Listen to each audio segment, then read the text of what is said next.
Yes, I have it. Okay. We can close the door and we go on. I don't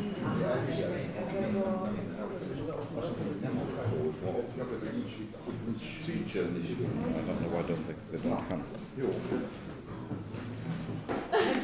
Okay. Thank you for your attention. Some people are still occupied with their coffee, I guess. We give them 1 more minute. Professor Busek, you get 1 more minute to come back.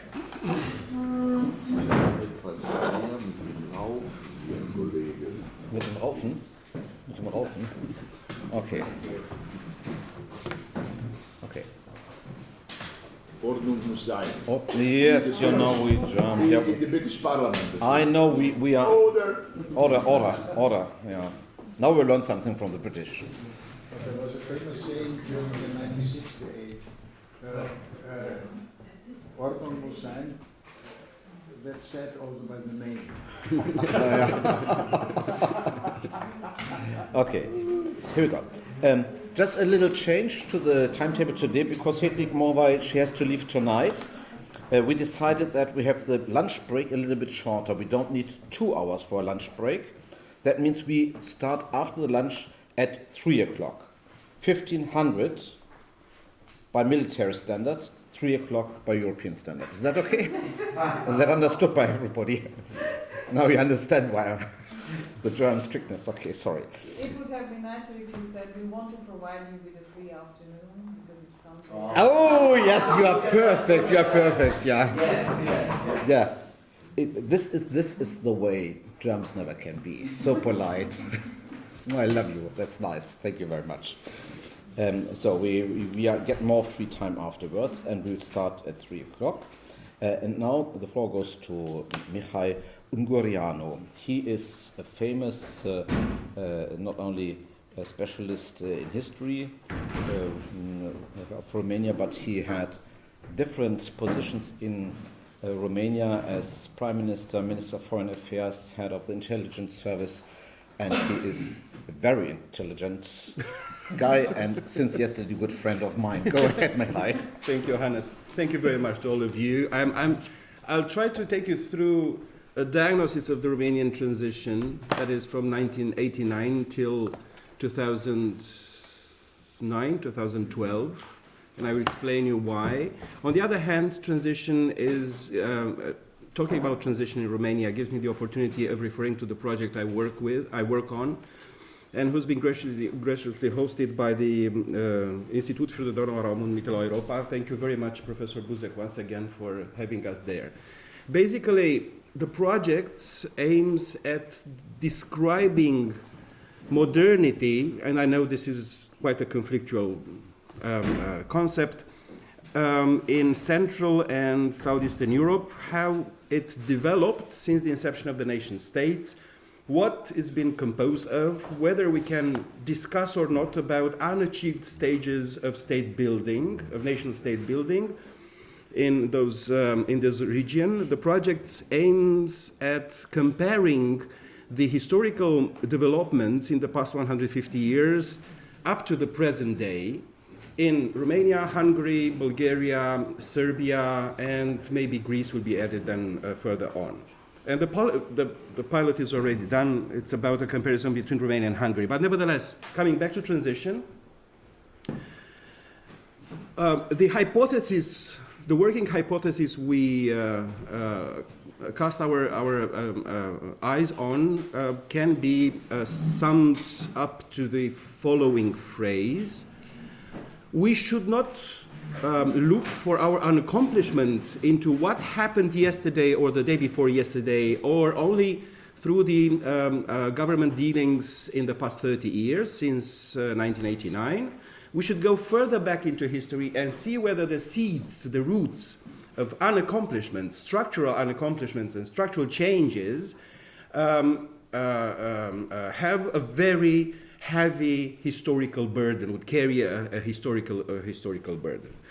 Just to put it into brackets, listening to Rumiana, there is something that prompts me saying it.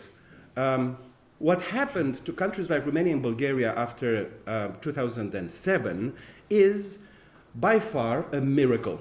There were two countries coming from the depths of their historical pits, economical pits, social pits, whatever you wish. And it was through EU integration that they started by supporting pressure from above, starting mending their ways towards an acceptable level of general civilization, and at the same time joining NATO, solving one of their historical strategic questions. What has to be, how those countries have to be kept afloat from whatever danger could come from the East. Now, just a bit of methodology in the beginning. Sorry. This is transition and modernity. Transition as a subspecies of the larger concept of modernity. Ken Jowett was the first who tried to put up a serious definition, a conceptual definition, taking into the core of its meaning the situation in the former USSR and what happened then with the Russian Federation after 1991. Transition is, for Ken Jowett, an institutional breakdown. An institutional breakdown that would depict the post-communist world as a world of disorder and dissolution. Other scientists later on would take a better and a more optimistic view about this purgatorium called transition, whereas it would start with the collapse of the state as it was in 1989, and then subsequently would be followed by a rebuilding process of state institutions, market institutions, social categories, and so on and so forth. Just a very few words about modernity, and I would just point out that sometimes you may have the tendency to replace modernity with transition. It goes the same very much. Please just look at the bottom of the slide. It's one of the famous definitions. Zygmunt Bauman, the famous sociologist, addressed modernity as such, the liquid modernity. It's a modernity that, it's a process that takes nothing for good when it's about structural change, and everything is therefore a subject to adaptation. Just replace modernity with transition, and you will have the most important theories about modernity getting perfectly applied to the concept of transition as such. Modernity and modernization, says Roger Bidleux, are not stalled or hampered by national traumas. And this is again very important because the history of Central and Eastern Europe, as Dr. Buzek said this morning, is gravely imprinted by all sorts of national traumas that grew up from the national narratives, mythical narratives, the very processes of building the nation state, well, at the expenses of neighbors or others, quote unquote. Post-communist transitions, for as long as they are, should therefore be considered revolutions per se. So we have, like Kimmel says, we have the tendency to work on revolutions on a punctual timeline, which is false when it comes to the transition in post-communist countries. Revolution is on a longer time, is different, it has a lot of accidents, ups and downs, has a different kind of rhyme. It's a different melody. It's not just one sound. It's sometimes a cacophony of sounds, but nevertheless, it's an interesting melody. And these were the hypotheses we worked on in this project. Political modernization is expected to be incomplete even today in Central and Eastern European new member states, new quote-unquote, disjointed and intermittent with pauses in the process of adaptation and transition. The second is that, and this is the historical hypothesis, the causes for the gap of political modernization with Western democracies precede the communist experience.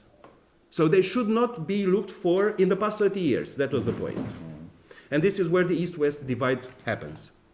And third is the very fast-forward nature of political modernization following those countries' integration into the European Union.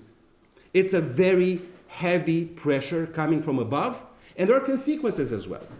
Not everything that comes from the Western members of the European Union and then would fall into the countries, the new member states, like for example in the form of the acquis communautaire, can be easily gulped and internalized and put at work. And therefore, there is always a sort of a disparity between processes of evolution as they unfold in the West and in the East. There are some different theories, and I've just listed them shortly here, about why is, coming actually from the hypothesis that Southeastern Europe and Central Europe are, in any case, in a state of backwardness, and they cannot get out of this trap. May it be cultural, may it be economical, may it be political. The problem is that almost all these theories addressing Southeast European and Central European backwardness are ethical political, they're normative. And they're not taking into account the historical argument. And one of the most blatant examples of this kind is the famous book written by Daniel Chiraud, who's trying to explain this backwardness as a kind of fate that cannot be crossed over. Whatever the gap exists, that gap will remain. And since there are different ways our continent grows, then there's one single way this disparity is therefore conserved.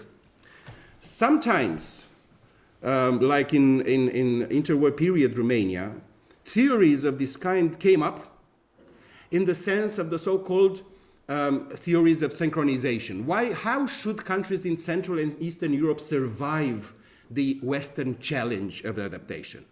By seeking synchronization. Synchronization is, again, something that looks very fine on the outward, but it's void of meaning, because it entails a lot of other things like political adaptation, like a better political class, like strategies that can be developed and then followed no matter the political quality of governments, and so on and so forth. On the other hand, there are two processes, large paradigms of modernization that should be taken into consideration from mid-19th century onward.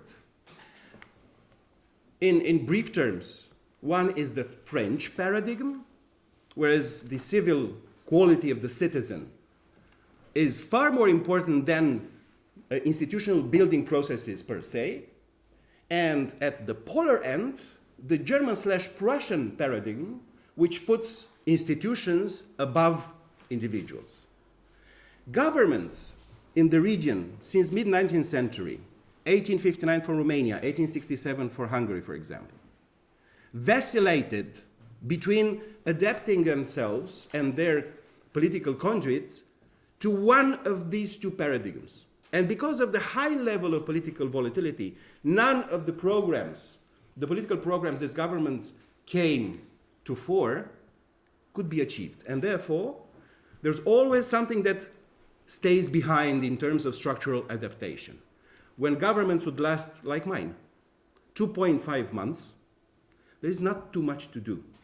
Maybe to stall some processes or to help some people forget about bribing or stealing, but not too much in terms of structural adaptation. And history will save us immediately, showing that constitutional discontinuity, legislative discontinuity, and informal authority, that is, authority replaced by underground networks of connections, do represent the main political characteristics of social and structural dynamics in the past 150 years. And this is what happens in Romania and Hungary, for example. In the case of Romania, between 1859 and 1918, in Hungary between 1867, which I consider for different reasons to be the moment when the Hungarian nation states comes up on the political scene, the dualism, till 1918. In Hungary, 24 government cabinets, 14 general election processes, conservatives and liberals following each other. Several constitutions at the same time. By the same token, on the same time limit, Romania, 48 cabinets. That is a huge, huge political volatility that puts the countries choose always between different, that is, diametrically opposed paths of development. And we are not in the European Union yet. What happened after the First World War? The same process goes like this. In Hungary, no matter the Horthy Miklós regime, there were 16 cabinets. In Romania, 42 cabinets.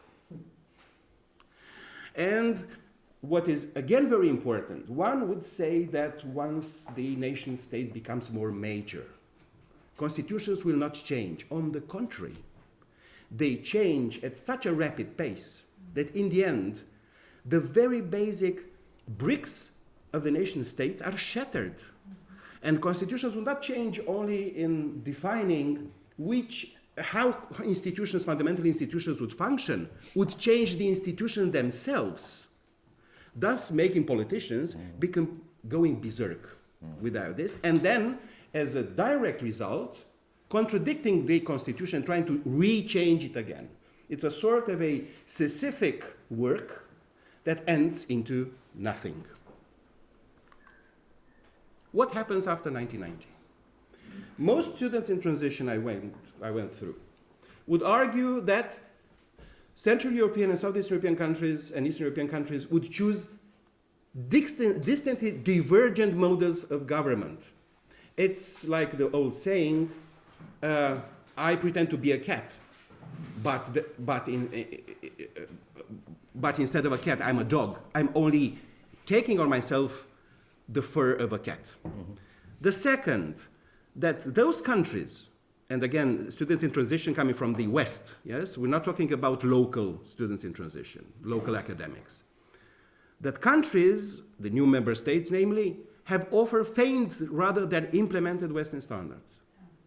That they're actually pretending doing it, not doing it properly. And this is what gives birth to this difference, this divergency I refer to. There were peaceful and linear transitional processes in Central and Eastern Europe. Poland is one of them.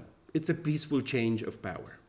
Hungary, it's a democratic breakthrough that was immediately followed by the revamping of the Communist Party into a Socialist Party, but nevertheless, the change happened in a peaceful way.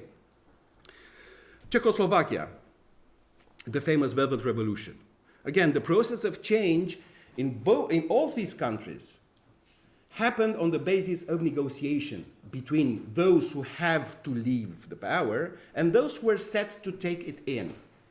No matter the quality of the actors that were involved into this. Some of them were former communists that went through a process of conversion, of political conversion, and found themselves to be happy capitalists, and so on and so forth. No matter this, the negotiation processes never ended in violence. And violence is a very interesting topic when discussing about the value of transition. When violence intervenes, then the very physiology of the state is bluntly interrupted. And it has to be retaken again. It's like unplugging something from the socket, plugging it in. You have a difference between Hungary and Romania in what concerns the starting point back in 1990. I don't know whether you have the eyes to read it properly, because there's been plenty of things written there. I don't. But I have it, I can just put it under my eyes, I hope, and pinpoint at some of them. Take, for example, the first, Hungary 1990. Less autocratic communist regime following 1956, following the revolution. Yes, it was far of a difference between what was happening in Romania or, by the same token, in Albania. Take another one. The existence of dissident movements. In Hungary, they were present, they were accepted as such on the civil scene. In Romania, they were just individual dissidents that could be taken into consideration only if, for example, Radio Free Europe or Voice of America would spotlight on them. But they were individual dissidents, worth nothing in terms of political change. Gradual liberalization, the last line. In Hungary, it was a process that was forwarded and then accepted by the mass of Communist Party members. Whereas in Romania, there was always reluctancy into promoting things onto a liberal path. Transition in Romania, I found out, enjoys a sort of a great reputation in terms of subjects, because you would expect Romania to be an athlete because of its dimensions, sizes, population, and so on and so forth. But at the same token, certainly it's the opposite of an athlete. And therefore, because of this contradiction, the subject, transition in Romania, enjoyed a lot of attention. There are some other reasons as well. The regime of Ceausescu, which was one of the harshest and the most nationalistic in Europe, a regime that never underwent reformation, never. And what was even more interesting, there was no pressure from inside to change the regime. So it was like a sort of a compromise, general compromise. All citizens will just flow through. Then it was 1989, the annus mirabilis, and the violences in late December. Then the transition itself, which has become a sort of a scholarly example of how former communist elite has transformed itself into a capitalist elite, thus capturing from state authority to economic values everything, because they have the network, they have the knowledge, and they have the power. And this is not the fourth point, is not my expression, please take it into inverted commas, a tale of halting reforms, corruption, nationalism, ethnic tensions, and poverty. That was, on the short line, what transition in Romania was about. Violence. Starts in December 1989. Now, there is a huge discussion that lasted for years, it's still ongoing, about the very nature of what happened in Romania in December 1989. I was 21 years of age at the time. I knew what it's about. I have a bullet in my back because of this. And after years and years of public office, I would say, and I don't know whether I'm the only one who'd say this, maybe some Romanian prosecutors will say it again in the very same wording. It was a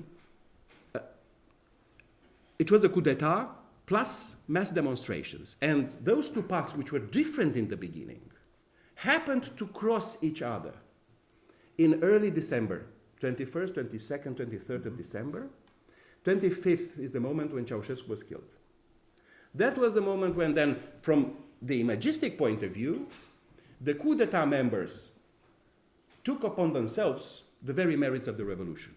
But the mass demonstration then followed again an independent path that went into January 1990, May 90, sorry, I'm trying to pinpoint.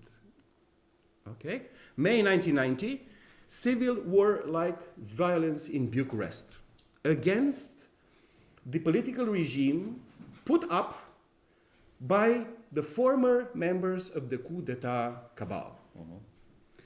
What happened at the same time, and that was very interesting as a political phenomenon, again distinguishing the Romanian transition from different other violent transitions, like in Albania or Bulgaria. It was March 1990, the beginning of violent nationalist extremist clashes between Romanians and Hungarians in Transylvania. That was something that belonged to the history, to the end of the Second World War, maybe. Afterwards, as all citizens of a socialist nations would be considered equal, clashes of the kind would have never happened. And they surge up like coming from nothing. We know now that some of them were instrumentalized and so on and so forth, but It just grew up from nothing. And I didn't write it there because there was no room on the slide. April 1990, it was the first time when the Roma communities started being attacked. And that was an interesting kind of cooperation with Romanians and Hungarians doing the same together, like a sort of a syndicate of nationalist violence. What happens next? November 1996 is the first electoral victory of a center-right liberal democratic pro-EU NATO alliance. And in February 1999, a third wave of coal workers' detachments coming to Bucharest ready to destroy everything happens. It was like violence would have never ended. It just flowed in with no hindrance from state authorities. It was a difficult economic transition too. And from an objective point of view, that could be understood. It was a fantastic lack of experience of how a country could be rebuilt, how a state could be made refunctional again. So therefore, with the communist elites becoming capitalist elites, what happened then? It was the direct path towards poverty and corruption. And you may have here some of the data I've picked up. What was in the beginning in 1989? Heavy industry, which was completely useless, accounted for almost 60% of the industrial production, absorbing 2/3 of the labor force at the time. Paradoxically, Romania had no foreign debt. This was Ceausescu's idea. I won't go into this. But no foreign debt. So that could have been a good starting point. It didn't work. Because between 1990 and 1997, the centrally planned economy still existed. And it was only when a government of a center-right coalition came to power between 1996, 1998, and 2001 that people started, leaders of parties and members of the coalition started thinking about an economy that would be dubbed social market economy. The reason, it was a basic reason, let's not lose votes. But this is a midway between evil and draconian. It's nothing good in the end of this. It's like trying to hamper cancer to spread around. It doesn't work. The basic change happened the moment when the EU accession process became real. And it happened mostly because pressure came from above. That was, again, some data about the economic transition, indecisiveness, half measures, the so-called middle way, which was worth nothing. It was a gradualism in terms of price liberalization that brought the Romanian financial system to a mere continuous, for years, 300% annual inflation rate that actually gave no possibility to a banking system to exist.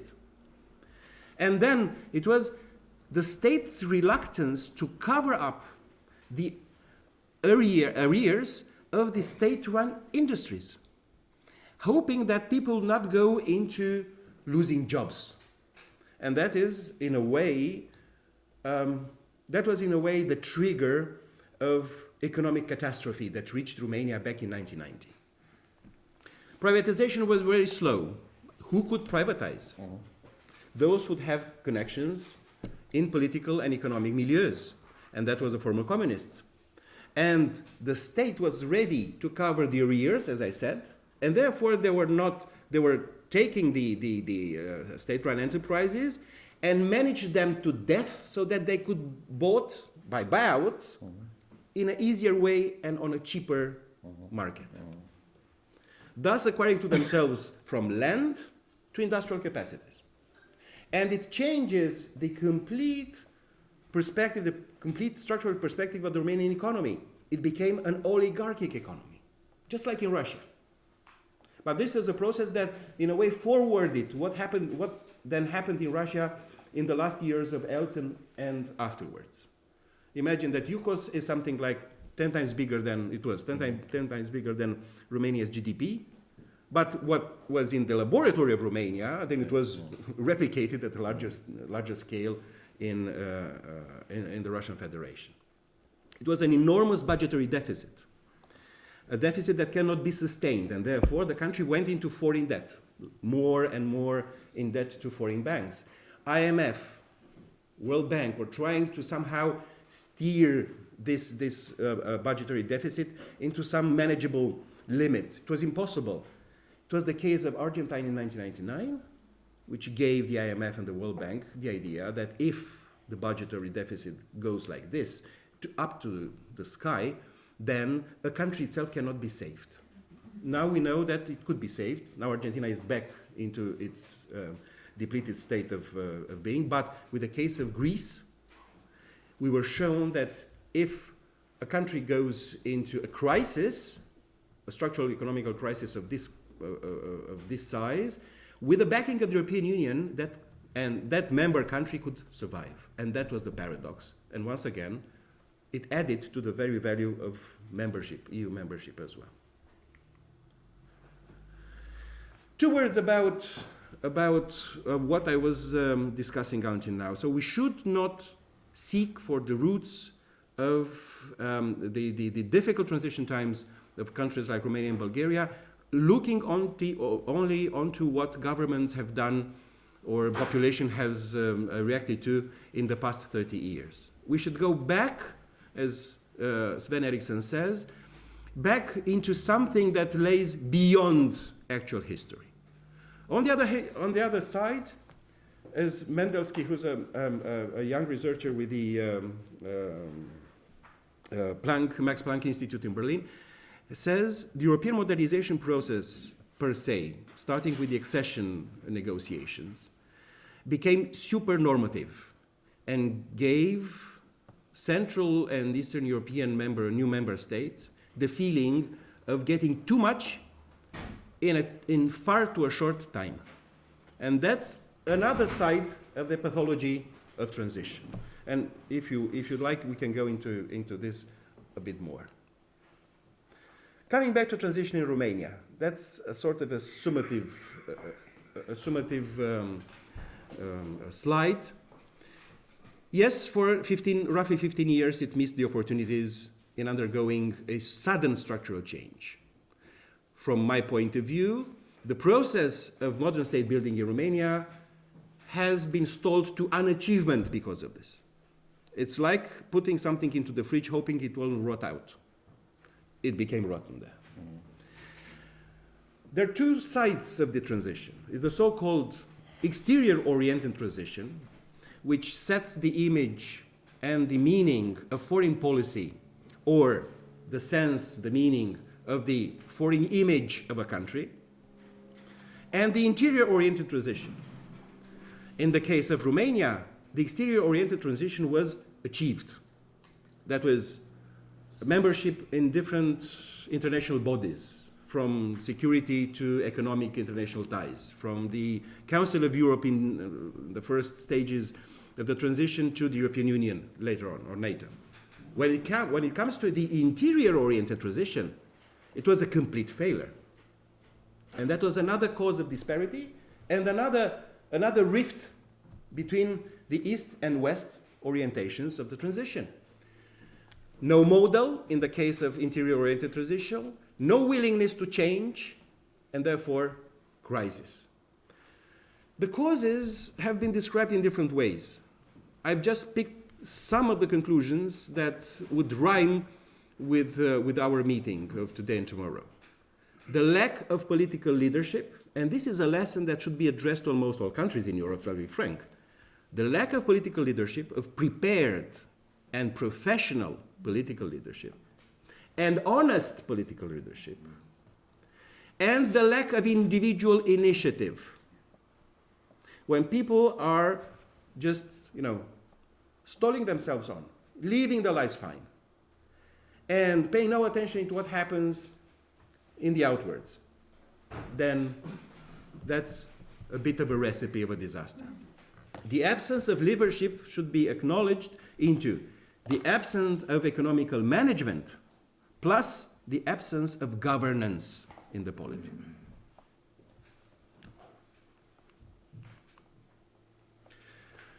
And now I just picked one of the results of this period of transition.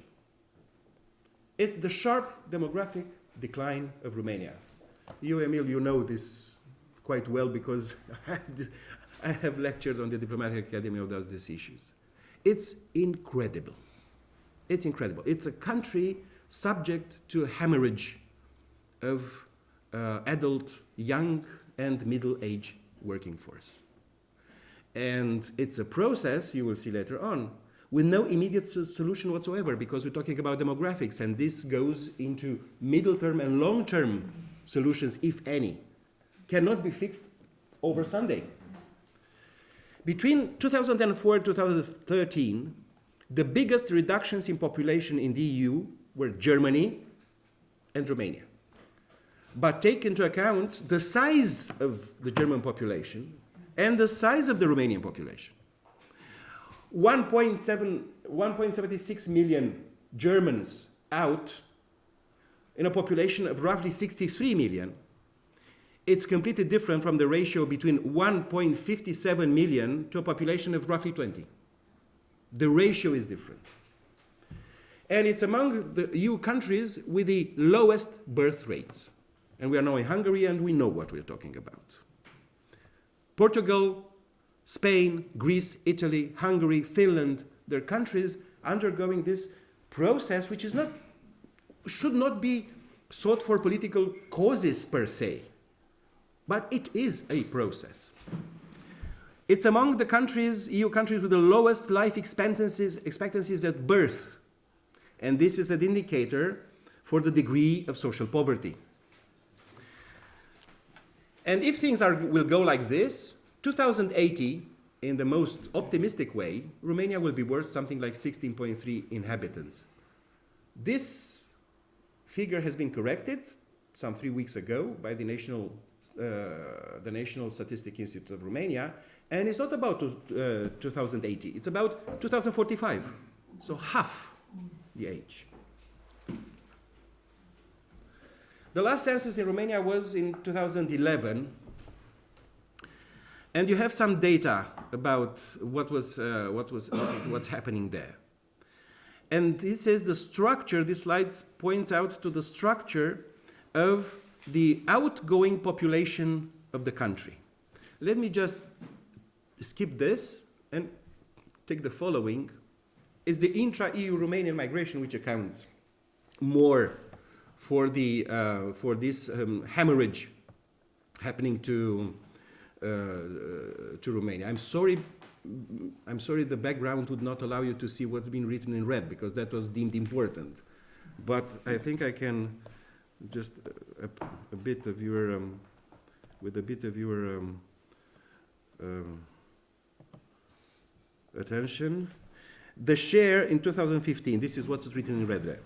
The relative share of national immigrants, in other words, immigrants with the citizenship of the EU member state to which they were migrating, within the total number of immigrants was highest in Romania, so 87 out of the total migrants from Romania to elsewhere were heading for the EU.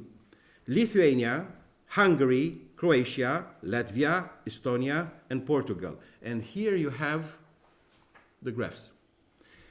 The very left end is Romania.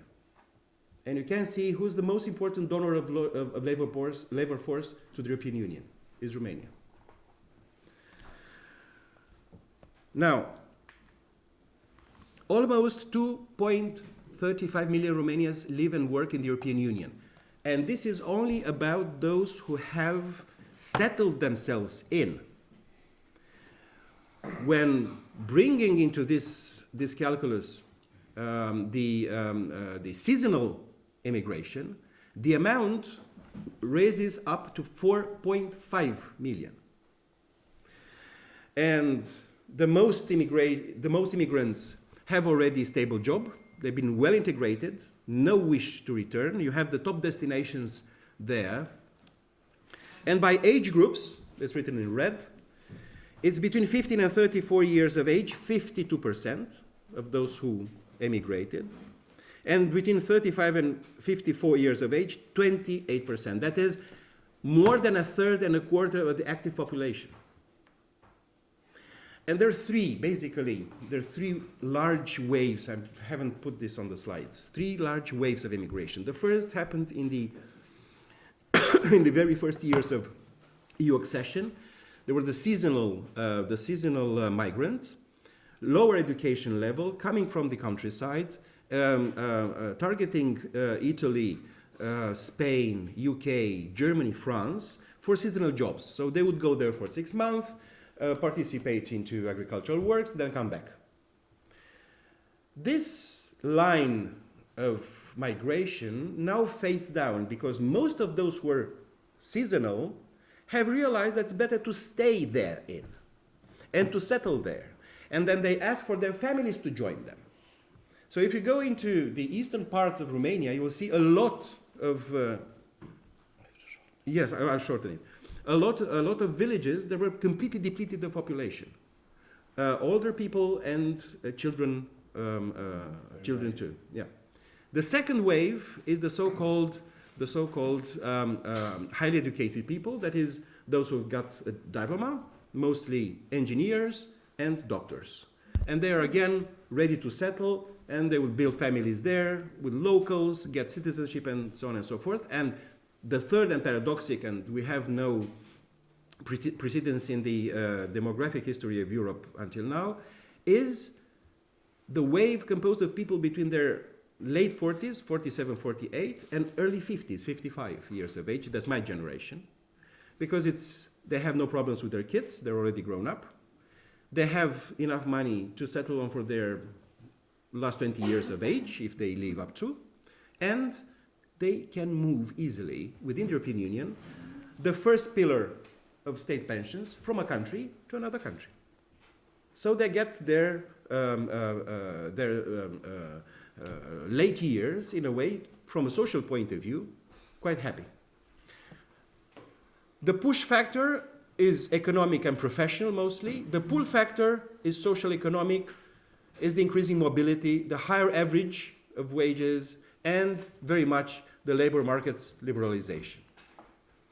And this is what happens with physicians' migration from Romania to France. You just have an example. And how it increased after 2001, women and men alike. And this is set to 2009, but there is another graph which goes into 2017, and the figures are far higher. And this is physicians. Romania exports something like 6,000 physicians per year. Oh my goodness. But this is a problem that affects the whole region. And this brings things to a different dimension. The less, you have the graph on the left is about the wages, and the graph on the right is about the modifications of the GDP. And you can see there is a connection between them. Between how much would a professional gain in its origin country, and how would this gain be influenced upon by the change of the GDP. But even more interesting than this graph, I'll give you the combination of the graphs. And this is it. This is immigration from Central and Eastern Europe into Western Europe. Between 1990 and 2012. And you have there a section that's marked with the accession period of Romania and Bulgaria. But as you can see, the line of advance runs into very high. Basically, from 1990 to 2012, almost 20 million people left Central and Eastern and Southeastern Europe for Western Europe. And for a part of them, for other countries, US, Canada, and so on and so forth. But this is only about Europe. Now, between 1990 and 2015, there was an increase of plus 9 million. And the prediction is that in 10 years from now, in 2030, overall, there'll be about 50 million people living Central, Eastern Europe, and Southeastern Europe for the Western countries. But now, this comes down to a very serious strategic problema. And one of them is what would happen with countries like, for example, the Republic of Moldova, whose citizens would get Romanian passports, use Romania as a sort of a jumping board, and leave the eastern part of the continent for the western part of the continent as EU citizens. Moldova has lost 60% of its active working force between 1995 and 2015, which amounts to almost 63% of the global population. So Moldova is becoming a void. And we all know that on the strategic board, there is no void. It's impossible. Something will be filled up. Someone will fill it up immediately. But the Republic of Moldova is, from this point of view, a very serious problem, a strategic problem. What happened, nevertheless, with the labor market in Romania? The unemployment rate is very low, but it's low not because there are more working places. It's only because the population decreases, and this is normal. The economy, nevertheless, is in full expansion. And you can see here the variations of the GDP. The lowest point there on the graph of the left is 2009, which was the crisis. But then things went up back again pretty well. In the region, 2009 is the lowest point, and then you have quite a serious stable economy, yeah, with loose political fiscal policies, with tight labor markets, and with a strong inflow of European development funds. And this is Romania today. Romania today is doing well. I will let you enjoy this slide later on if you want. And these are its engines of growth. And one of them, which accounts for the most important part of it, is the consumption boom, the first you can see there. Actually, Romania now, on the background of growing wages and foreign direct investments and EU development funds, it's macroeconomically doing well and stable, but it entered the development consumption bubble. So people would spend a lot, consume a lot, while not taking care about where the origin or which the origin of the money is, and how this interest for buying a lot or for consuming a lot could be sustained in the future.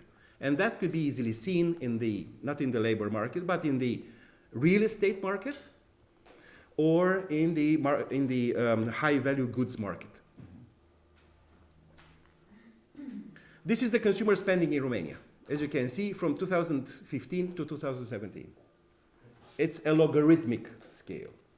And this is when crisis knocks at the door. Sure. These are the flows of the FDIs, and this is the inflation rate.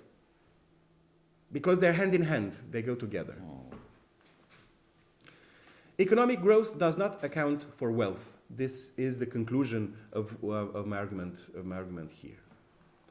Now, migration. And you can see here some of the reasons why migration has happened and happens.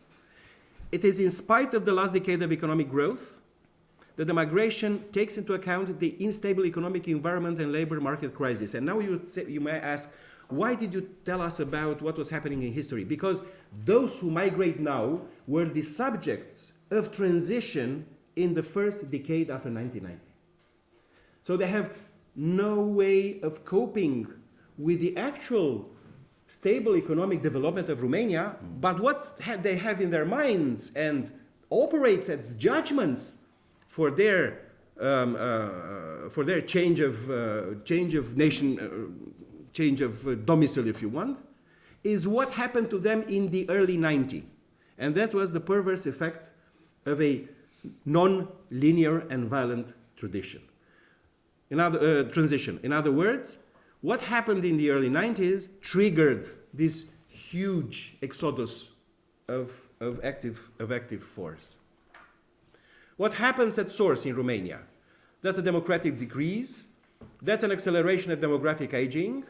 The lack of specific labor specialties, what we have discussed about this. You cannot find the plumber. And the brain drain phenomenon.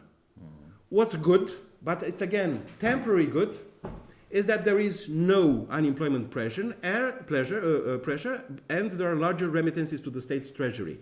5 years ago, the remittances to the state treasury were about 4.7 billion euro per year, which is quite an amount of money. But it only serves the foreign debt. This is it. It doesn't go into the wealth of the locals. This is what emigration is about. The potential human capital loss is larger and unfortunately seems definitive. And if there is a culprit that should be finger pointed at for the situation, is certainly the transition time. Thank you very much. Thank you very much. That was quite a lecture, very much. Thank you very much.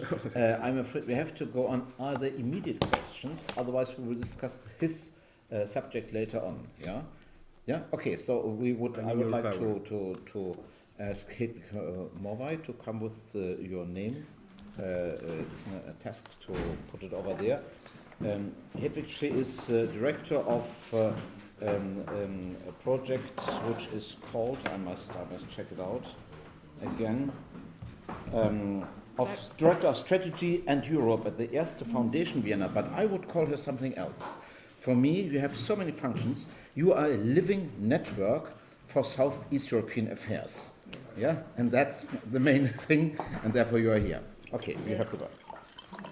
Yes, well, thank you for that introduction. As these days, when I participate at similar gatherings and I have to introduce myself, I always say, when I mention my current function, that I have to add that this is not my real identity, having in mind that I just moved to Vienna a year ago. I started working with the Erste Foundation since January, and actually my real identity is being a regional actor in Southeastern Europe, and this is what I was doing for the past 18 years actually. So now I shifted a bit my focus from Southeastern Europe towards Central and Eastern Europe. However, I am still very much committed to my region of origin.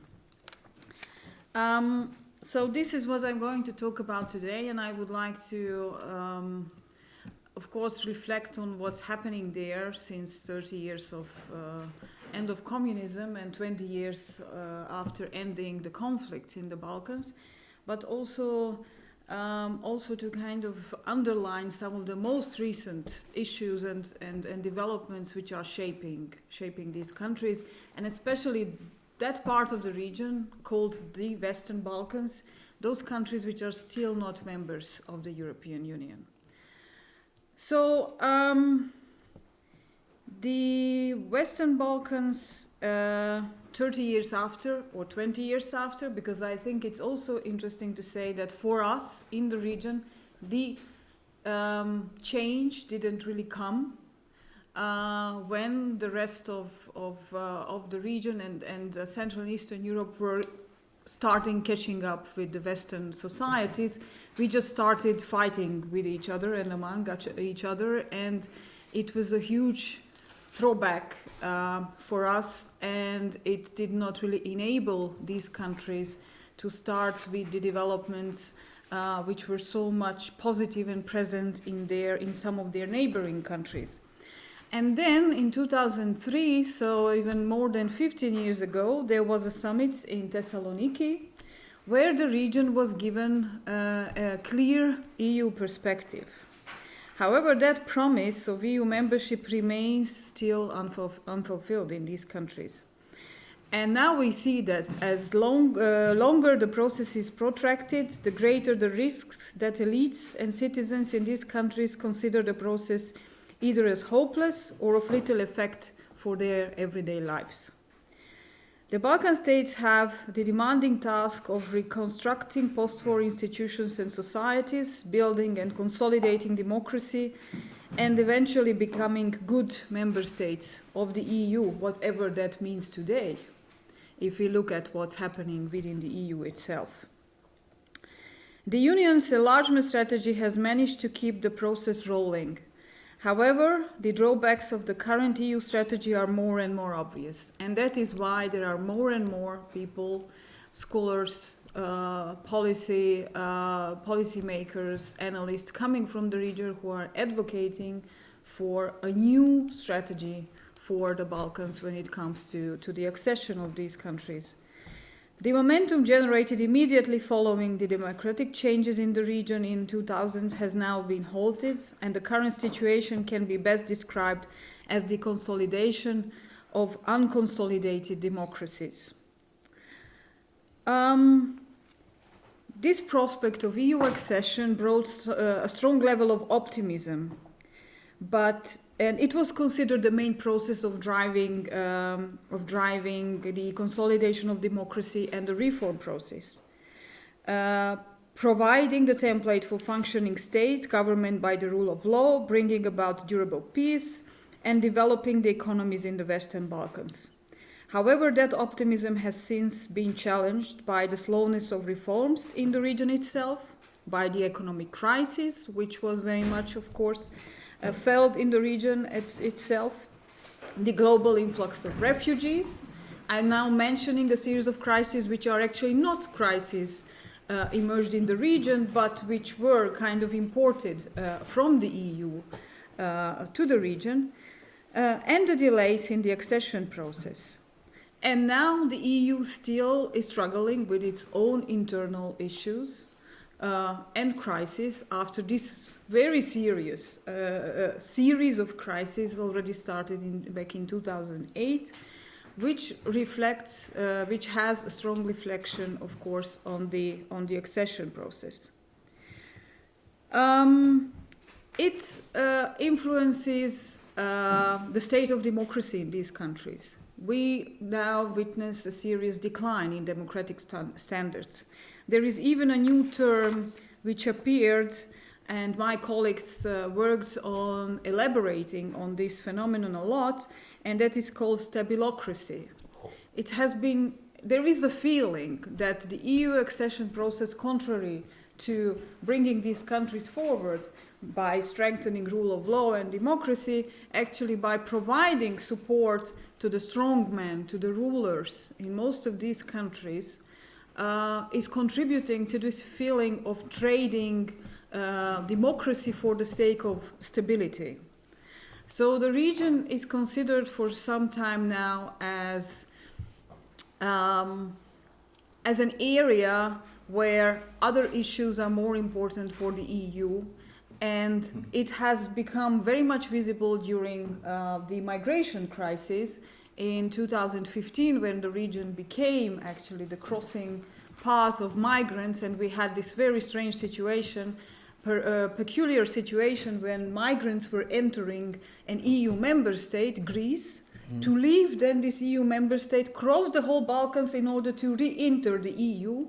It showed in what peculiar situation the region is, not being member of the European Union, being a black hole in the middle of the European Union, and not being part of the discussions which are dealing with some of the most serious and important issues. At that time, it was the EU's policy and handling the situation with regard to migrants. The assumption of a normative transition and the expectation of linear progress from authoritarianism to liberal democracy, as was thought to have been successfully completed in Central Europe, was applied to the Balkans. However, the path of democracy through integration, within which the EU would export democratic standards through its enlargement policy, has not fully delivered yet.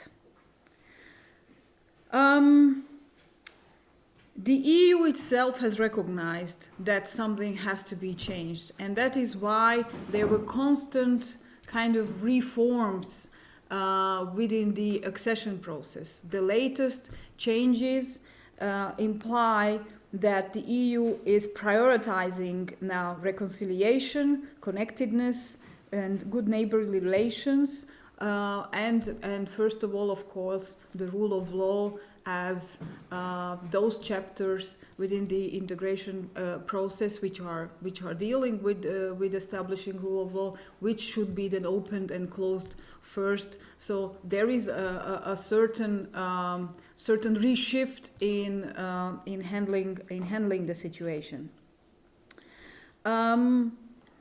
However,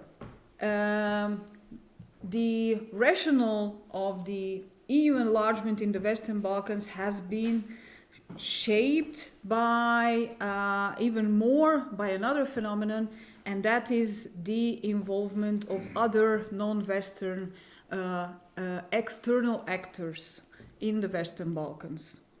Their influence, especially of Russia, China, Turkey, and the Gulf countries, is now considered to be the main driving force to kind of re-energize the EU's involvement in the region. And there was the new strategy last February 2018 announced by the European Commission, where the EU accession to the Balkans was now formulated as a geostrategic investment. So these actors' engagements extends from economic investment, particularly in large-scale infrastructure, to political support for governments and political parties, as well as active media engagements. The EU considers itself involved against its will in a traditional geopolitical game now in the Balkans, of influence in a European periphery, where its competitors allegedly strive to redefine the rule of the game to the disadvantage of the Western Balkans and the EU. The net effect of this shift in discourse is the resurfacing of EU enlargement in the Western Balkans on the European political agenda, as I said, formulated now as a geostrategic investment and necessity. The EU concerns about the increase of external actors' activities in the Western Balkans are not unfounded, of course. There are numerous examples of involvement of these powers which disrupt the developments in the region. However, while the renewed EU interest in the Western Balkans is without doubt positive, it rests on several myths and misconceptions. So we cannot look at this situation black and white, what is in many cases happening nowadays. Whenever you discuss the Western Balkans in the context of its EU accession, one of the first sentences you hear is the geopolitics is back to the Balkans. And then usually this is the main argument for advocating for a fast EU accession process, and this is the lens through which the Balkans is perceived nowadays. So that's why it's very important to really look into how these actors are actually present, what they do, what their intentions are, and what kind of real consequences they can provoke in these countries. First of all, there is this idea that the Western Balkans are drifting away from their Euro-Atlantic orientation. Well, I would say that it is rather the case that the Euro-Atlantic allies are drifting away from their partnership with the Balkans. And actually, the lack of the involvement of Euro-Atlantic partners in the region was the main cause, first of all, for these external actors to gain space and to get engaged. Well, let's wait for solving the sun issue before we continue. Sun and you, Western Balkans. Yeah, when we mention the Balkans, the sun is coming up. The rising sun. Is there a nice example for how the European Atlantic partnership is drifting away from the Balkans? Could you give us a reason why? That would be interesting.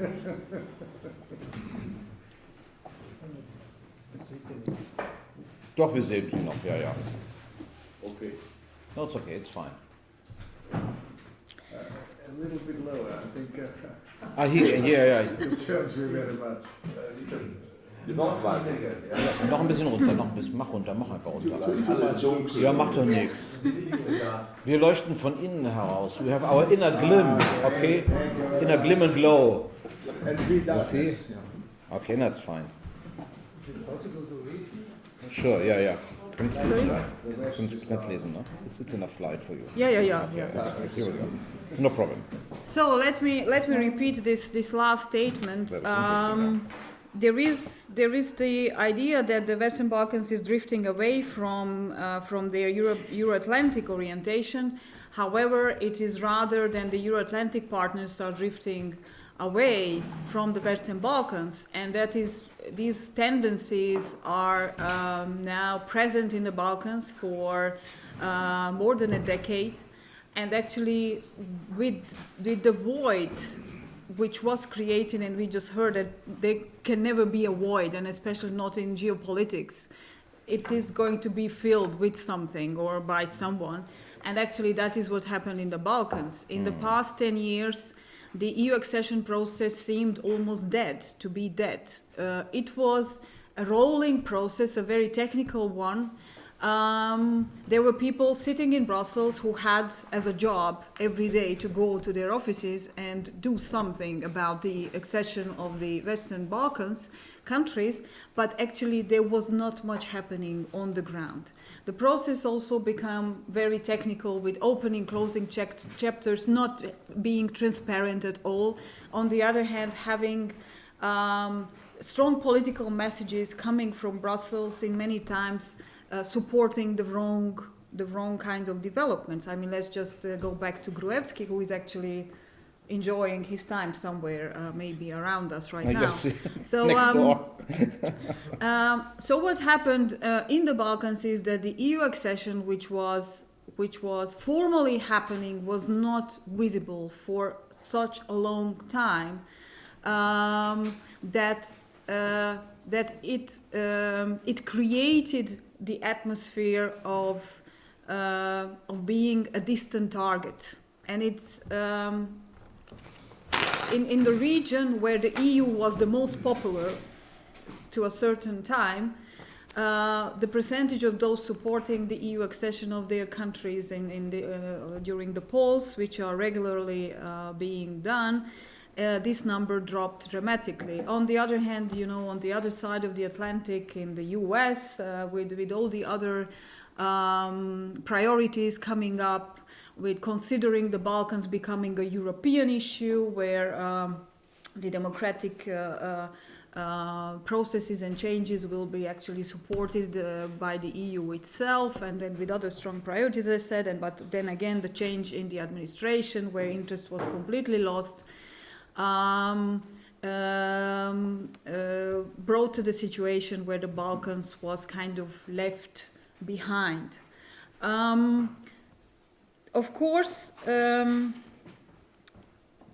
external actors proposed then alternatives in many cases, and especially it is a very strong economic presence, what we can see on part of these external actors.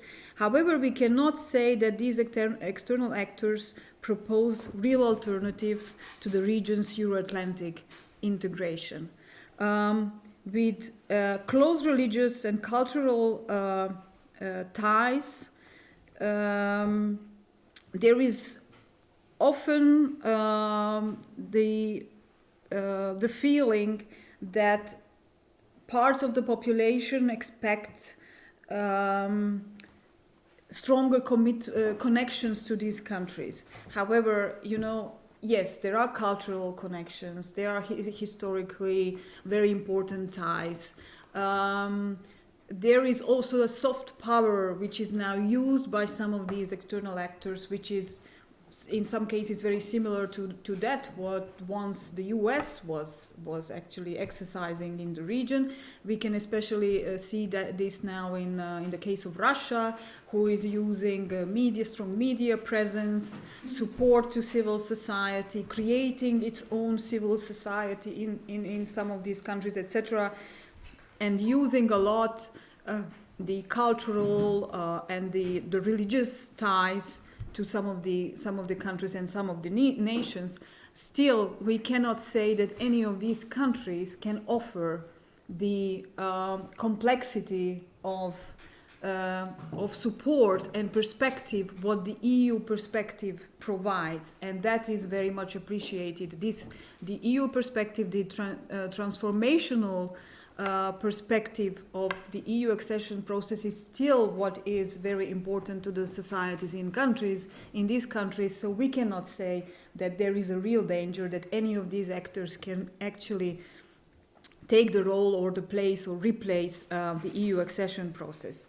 Then there is this myth of external actors forming a single rival bloc. Well, that is definitely not the case. The involvement of, if we just name the most important ones, and these are these four countries,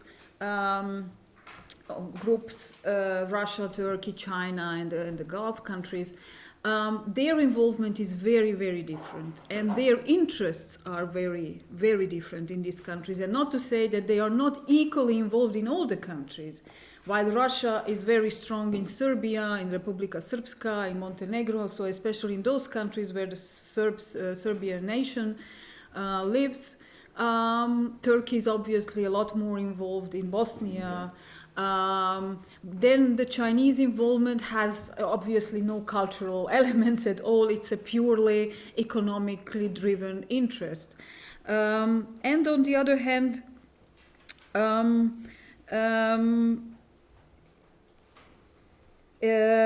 these actors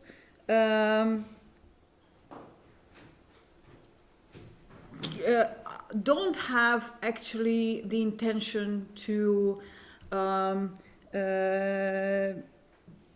disrupt the EU accession process in the country. Because, for example, the Chinese, that is the important fact that these countries can be a bridge and that the EU proximity of these countries can help the Chinese economic interest. For Russia, Russia imagines that it could become probably a Trojan horse, in the middle of the EU by being strongly positioned in these countries. For Turkey, even though Turkey's EU accession is under a big question mark, it doesn't oppose the accession of the Western Balkan countries, and probably Turkey also counts on these countries as further or future supporters of its own EU accession in a later period. On the other hand, the mechanisms by which these countries are present and some of the consequences of their presence do contribute to tendencies which are not in line with the EU accession and the criteria and the reform oriented processes. So let's just consider the procurement processes or corruption or not fulfilling the standards which are otherwise would be expected by EU assistance coming in. It is much easier to get support from these other sources, etc. So there are many concrete examples of how they still disrupt the positive reform-oriented processes. However, we cannot say, of course, that external engagement is altogether negative. It includes some very important economic investments and diversification, also financial diversification. And this can contribute to transforming the region in economic sense. On the other hand, the Western Balkan leaders who are not reformists by conviction anyhow, have come to believe that they have found alternative sources where they can, first of all, make their positions stronger by getting investments, heavy investments to their countries, creating jobs thanks to these investments, and also nurturing some very important personal ties with some of these leaders. I mean, if we just look at the personality of Erdogan or Putin, and how then our political leaders are using their personal connections, and how they are actually misusing this communication and personal communication to these actors.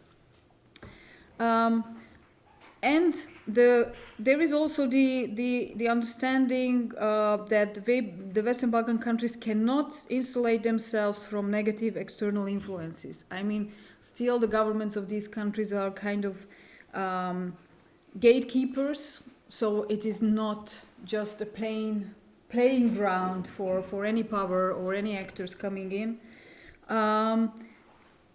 The engagement of these external actors is domestically not uncontested. It is also in many cases polarizing.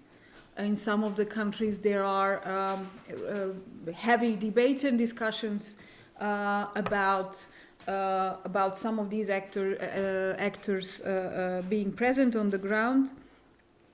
And again, consolidation of the rule of law institutions and practices would definitely act as a firewall against these developments, if that would be in place. And then finally, I would move to an issue which was mentioned and very well elaborated, and I think that is one of the most important topics today, or nowadays when it comes to our region.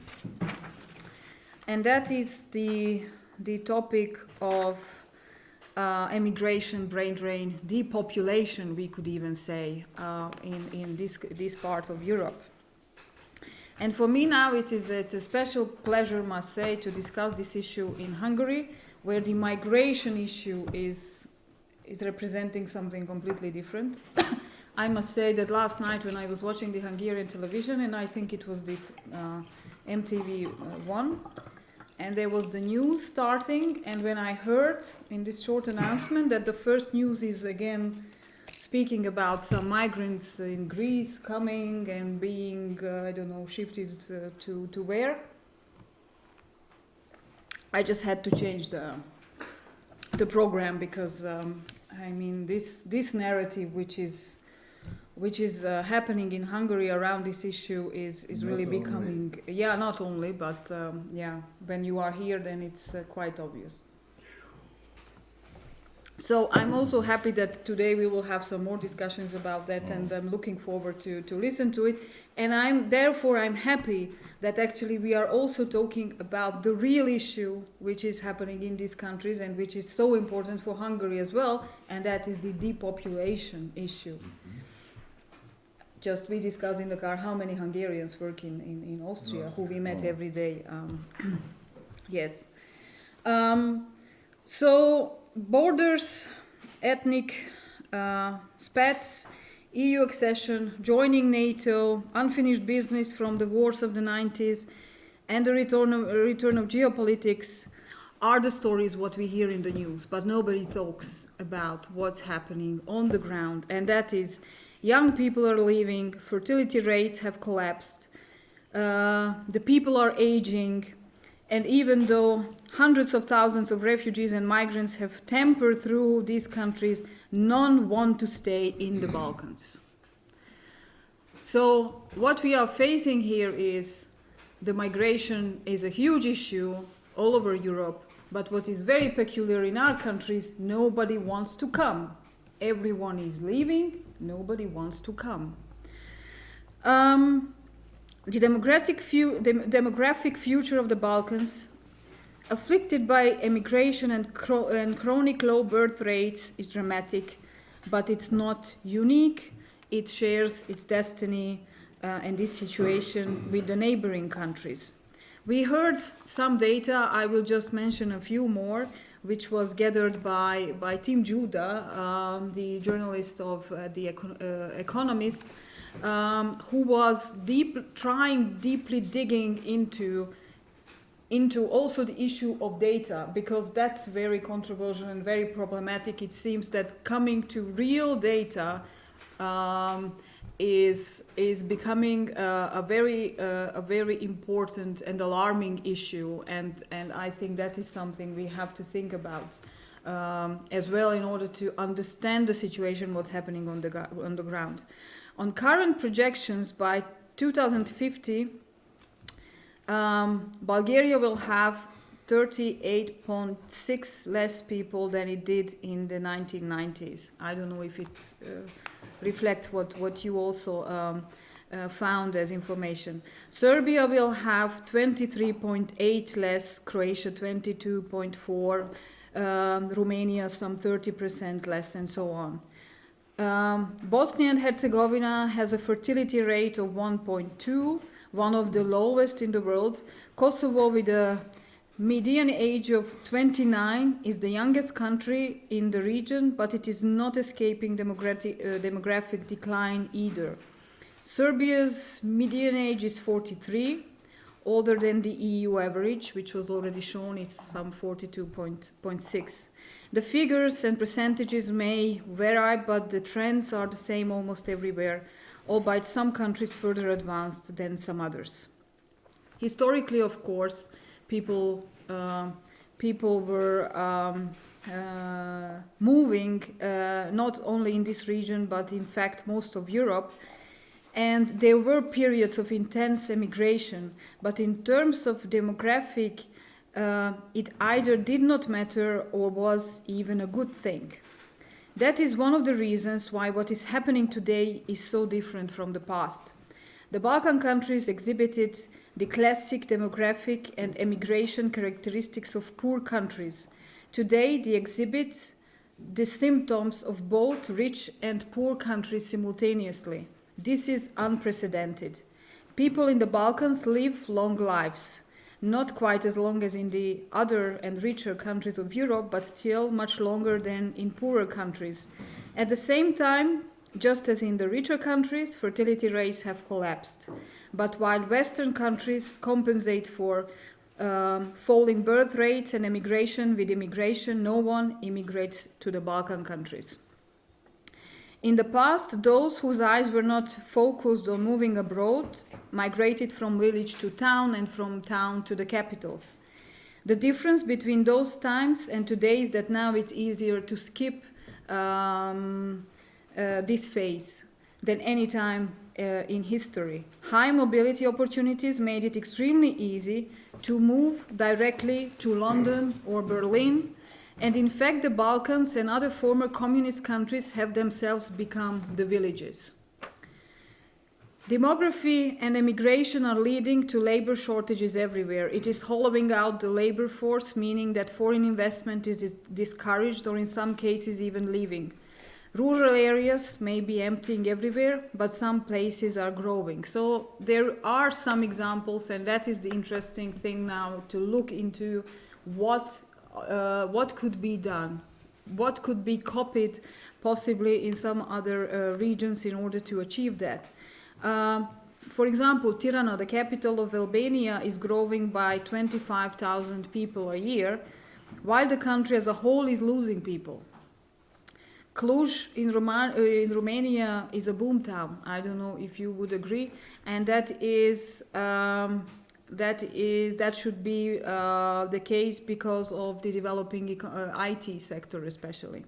So the idea is, if we could replicate this 1,000 times in the region, then maybe some of these developments could be done. Of course, we know that there is an Erion Veli sitting in Tirana.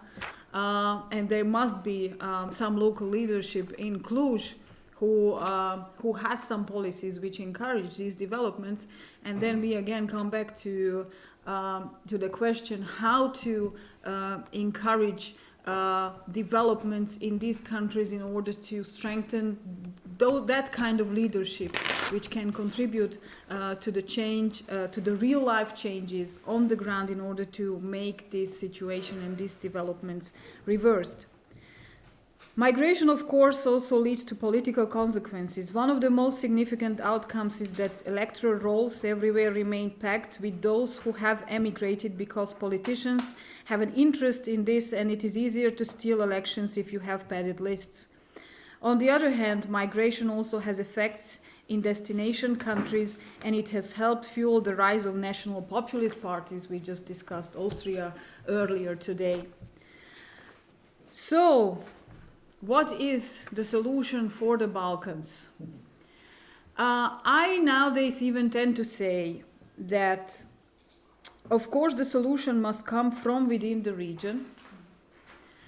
If we tie, or if we look at the region from the lens of the EU accession, then it is very important that we consider three factors, and that is internal reforms, the resolution of bilateral disputes, and the EU's readiness to enlarge. And in that sense, the EU accession process must be somehow fitted to the situation on the ground and these developments.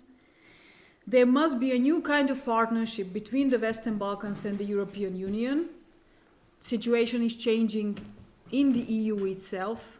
It must show a hand to the Balkans and integrate the Balkans as much as possible in the current debates and in the future design of the European Union, because it is crucial. It has been shown in so many cases. And I would say that a vision of the Western Balkans as a just, sustainable and peaceful region within Europe can be achieved only with goals and strategies that are flexible and responsive to allow for democratic transformation and durable peace to happen. And this should happen with or without EU integration. And I dare to say we also have to put into perspective that the EU integration might not happen in the near future. And we have to talk about a peaceful, democratized, sustainable region even without the EU accession happening by getting membership, actual membership. So the alternatives and the alternative strategies for the region must be realistic and must dare to voice this reality as well. And that is why, again, I would underline the solution must come from the region. And there I would go back to what Erhard Busek was mentioning about the Western Balkans and Southeastern Europe earlier. Regional cooperation as a great resource should finally become the tool to achieve this with all the instruments, all the initiatives, all the money, all the committed and focused activities which are there. They finally must be used to their most extent in order to achieve this in the region itself. Thank you very much.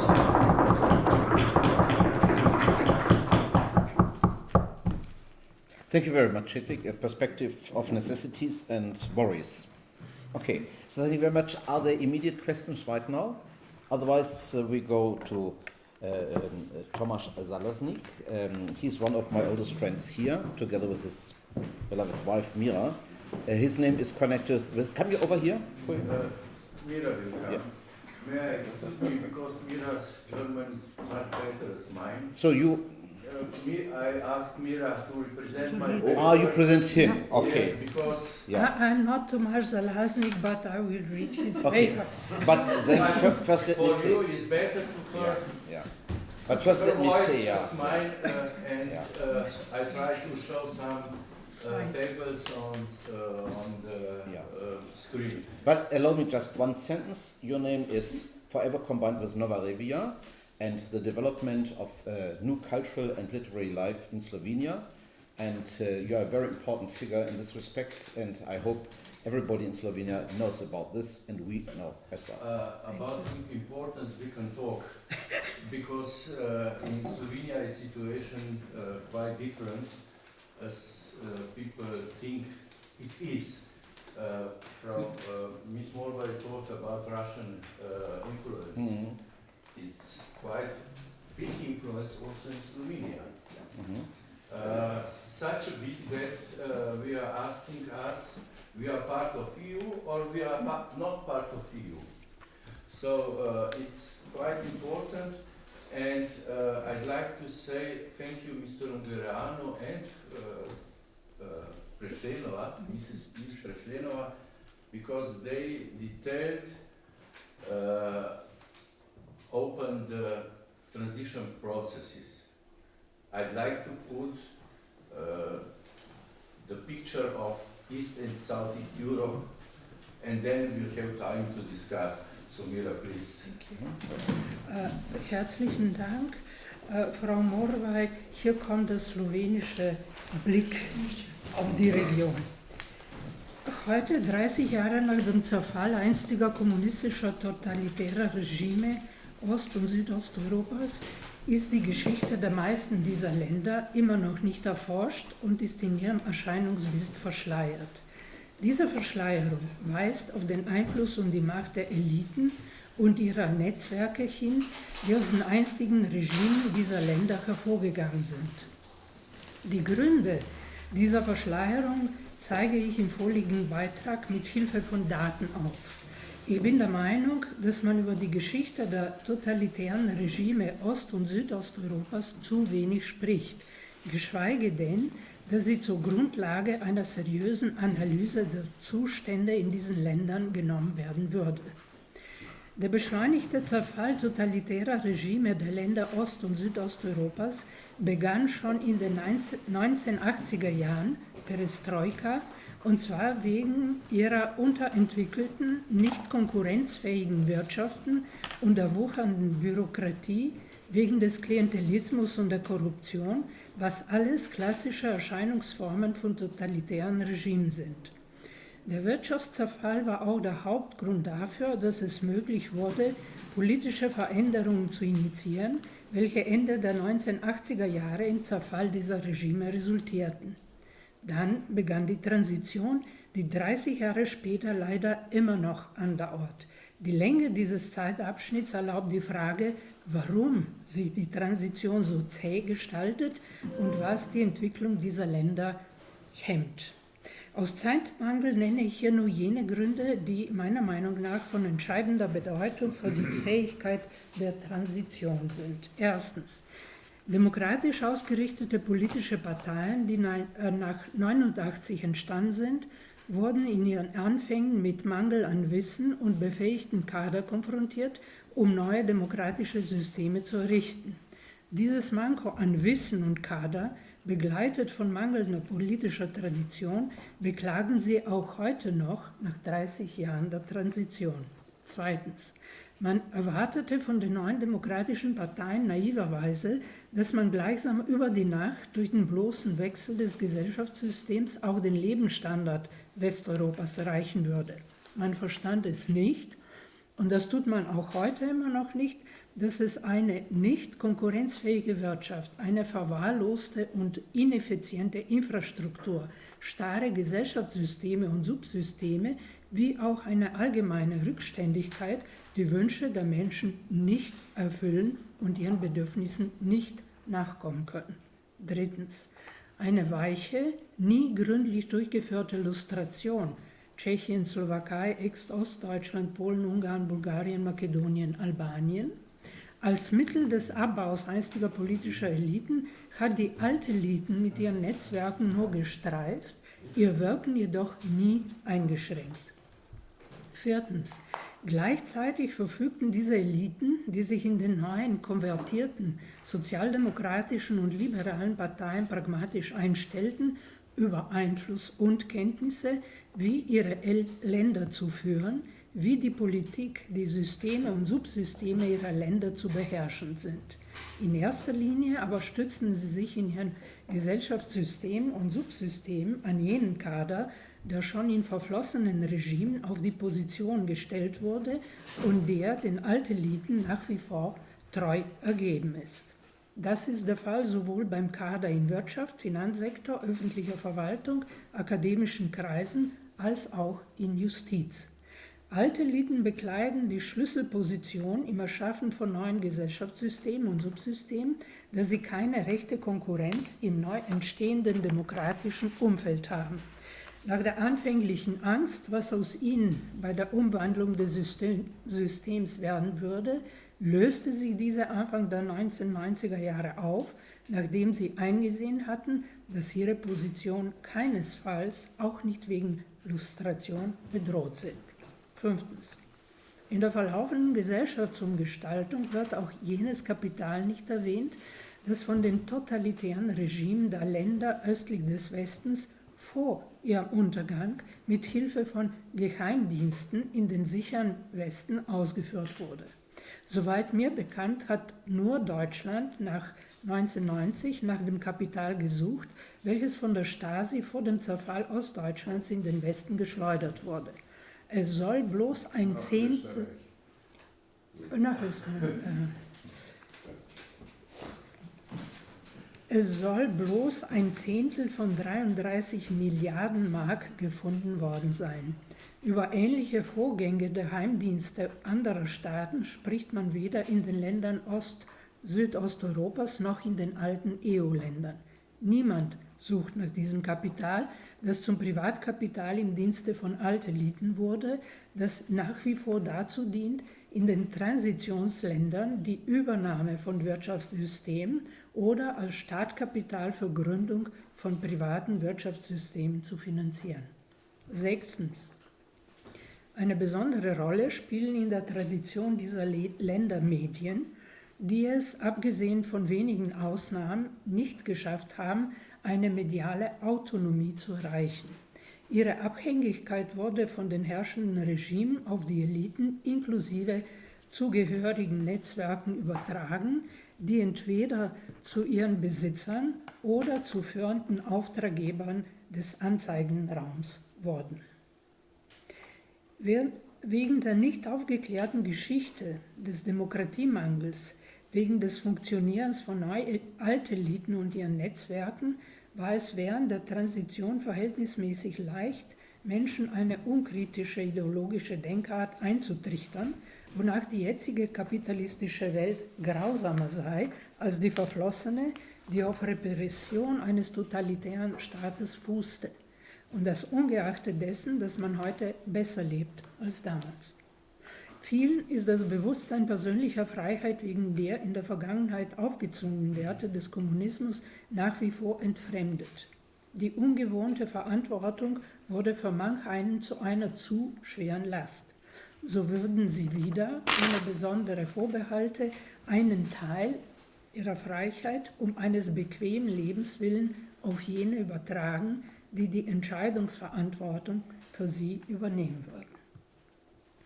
Einflüsse Westeuropas auf die Transition. Einstige kommunistische Parteien entpuppten sich als sozialdemokratische und liberale Parteien.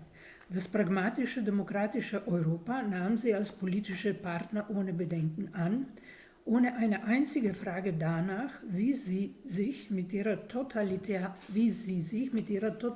Vergangenheit auseinandergesetzt und ob sie bewältigt haben. Wirtschaftliche Finanzsysteme des Westens benötigten für ihren Durchbruch nach Ost- und Südosteuropa erfahrene und sich pragmatisch anpassende Partner, die sie in den alten Eliten angetroffen haben. Das leichtfertige Denken der demokratischen Westpolitiken, das es in einstigen totalitären Ländern durch den bloßen Akt der Verabschiedung von neuen Verfassungen, die auf den Werten der liberalen Demokratie fußten, relativ rasch zur Veränderung im Denken, folglich zur Gesetzesveränderung und ihrer demokratischen Implementierung kommen würde, war, milde gesagt, leichtfertig. Westpolitiken haben in ihrer Leichtfertigkeit und Verantwortungslosigkeit ihre eigenen Erfahrungen bei der Bewältigung des Faschismus und Nationalsozialismus, bei der Hervorbringung eines neuen demokratischen Umfelds genauso wie die Investitionen und Hilfe vergessen, die ihnen durch den Marshallplan zuteil wurden. Das Bild der Länder Ost- und Südosteuropas heute. Jetzt kommen die Tabellen bitte anschauen. Ein anschauliches Bild. Nur ein, das sind, weil ist die Screen Zu klein. Zu klein.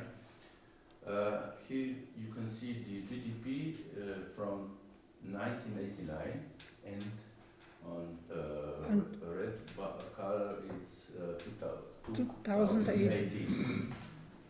The same countries which are the year be by Estonia or Montenegro. That's because they are the dates from World Bank and they are from this year.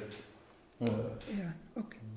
Ein anschauliches Bild des herrschenden Zustands gibt ihre wirtschaftliche Effizienz in den 30 Jahren von 1989 bis 2018 ab. Nach 30 Jahren Transition bleiben diese Länder, abgesehen von einigen Ausnahmen, trotz ihres Wachstums fast in gleichem Ausmaße hinter den Vergleichsländern Österreich und Deutschland zurück. Die erfolgreichsten unter ihnen übertreffen kaum das GDP Österreichs und Deutschlands vor 30 Jahren. Die meisten erreichen dieses noch immer nicht. Hier die Daten, die eine ökonomische Realität aufweisen. Die Länder Ost- und Südosteuropas ohne Russland zählten im Jahr 2018 alle zusammen 189 Millionen Einwohner. Ihr gemeinsames GDP betrug 2161,271 Milliarden Dollar. Deutschland und Österreich zählen zusammen 92 Millionen Einwohner. Ihr gemeinsames GDP beträgt 4.452,737 Milliarden Dollar. Das bedeutet, dass einmal so viele Einwohner Südosteuropas als in Österreich und Deutschland die Hälfte des GDP dieser beiden Länder herstellen.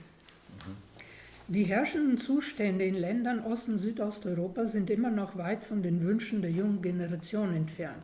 So ist auch die Bevölkerungszahl dieser Länder ohne Russland nach 30 Transitionsjahren um 17 Millionen niedriger nach World Bank als im Jahr 89.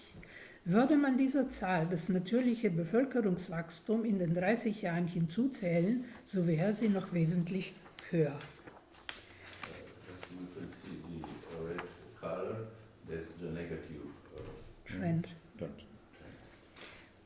Um jene Ziele zu erreichen, welche die Entwicklung der Länder Ost- und Südosteuropas ermöglichen und die Flucht von vorwiegend jungen Menschen aus der für sie perspektivlosen Lebensumwelt aufhalten würden, wäre in den vergangenen 30 Jahren, vor allem aber auch in naher Zukunft, ein wesentlich höherer Wachstumszusatz nötig gewesen, wie es die nachfolgende Tabelle verdeutlicht. Größenindex. Höhere Wachstumssätze sind durch Möglichkeiten nach Umfeld bedingt, welche die Länder fähig sind, mit eigenen Mitteln zu erschaffen, ferner durch Entwicklungsförderung, durch die den Mehrwert sichernde Innovativität, durch Konkurrenzfähigkeit und Strukturreform und wegen der eigenen Unterkapitalisierung durch Gewinnung von dringend notwendigen ausländischen Investitionen. Um diese zu erhalten, benötigt man eine adäquate Infrastruktur, politisches Umfeld, das Investitionen begünstigt, einen Rechtsstaat, der für die Sicherheit von Investitionen haftet und Menschen, die fähig sind, Leistungen einer modernen Industrie durchzuführen. Ausländische Investitionen stehen in direkter Verbindung mit Qualitätsindexen, die von allen, die hier langfristig investieren wollen, gründlich geprüft werden. I choose Media Ranking, Economic Freedom World Rank, Corruption Perception Index, Rule of Law, and Global Competitiveness. And now you can see at the right side is Germany and Austria, and Estonia is quite near, and Baltic lands. But if you see other countries, you can see the situation which show us that corruption, rule of law is the main problem in all East and Southeast Europe. Die Umwandlung der Länder aus dem Totalitarismus in die Demokratie verursachte positive Veränderung. Wenn wir dagegen die Implementierung von Werten vergleichen, die die Tabelle der Qualitätsindexe für das Jahr 18 aufweist, so können wir sehen, dass jene Werte, welche die Erfolge der Länder gewährleisten, einen qualitativ anderen Wert aufweisen, als es in Ländern Südosteuropas der Fall ist. Es finden sich zwar auch Ausnahmen, Estonien, die aber nur bestätigen, dass man anders arbeiten kann, wenn man sich das zum Ziel gesetzt hat. Das Verhältnis den Werten gegenüber weist am augenscheinlichsten auf Korruption und Monopole in den einzelnen Ländern hin. Diese Einflüsse sind systembezogen und zeigen indirekt auf die Macht der altneuen politisch-wirtschaftlichen Eliten und ihrer Netzwerke hin. Ihre Interessen überwiegen die Interessen der Länder und deren Entwicklungsmöglichkeiten. Solche Verhältnisse spornen Emporkömmlinge noch zusätzlich an, ihren eigenen Weg in die Zukunft ohne Wertebremsen zu suchen. So wurde die Abartigkeit, was die Annahme von demokratischen Werten anbelangt, zu einer eigenartigen politischen, sozialen und auch Rechtspathologie. Das demokratische Manko ist derart präsent, dass man sich dessen nicht einmal bewusst ist. Es ist zu unserem Alltag geworden und bleibt als solches unerkannt. So haben wir es nach 30 Jahren der Transition immer noch zu tun. Mit einem verschwommenen historischen Gedächtnis, das die Werte einzelner Gesellschaften prägt, mit Nostalgie nach verflossenen kommunistischen totalitären Systemen, mit der Unterordnung von grundlegenden Menschenrechten und Freiheiten, die zu Grundwerten liberaler Demokratie gehören, die sich den Machteliten und Netzwerken fügen, welche dieses Recht nur den Angehörigen ihrer Netzwerke zubilligen, was auch mit Hilfe der Justiz erreicht wird. Mit dem autokratischen Legalismus, welches in Rechtssysteme als das Muster eines scheinbar demokratischen Funktionierens der Staatsgewalt eingebracht wird, in dem die Machtpolitik eine ihren Interessen angepasste, scheinbar demokratische Gesetzgebung fördert.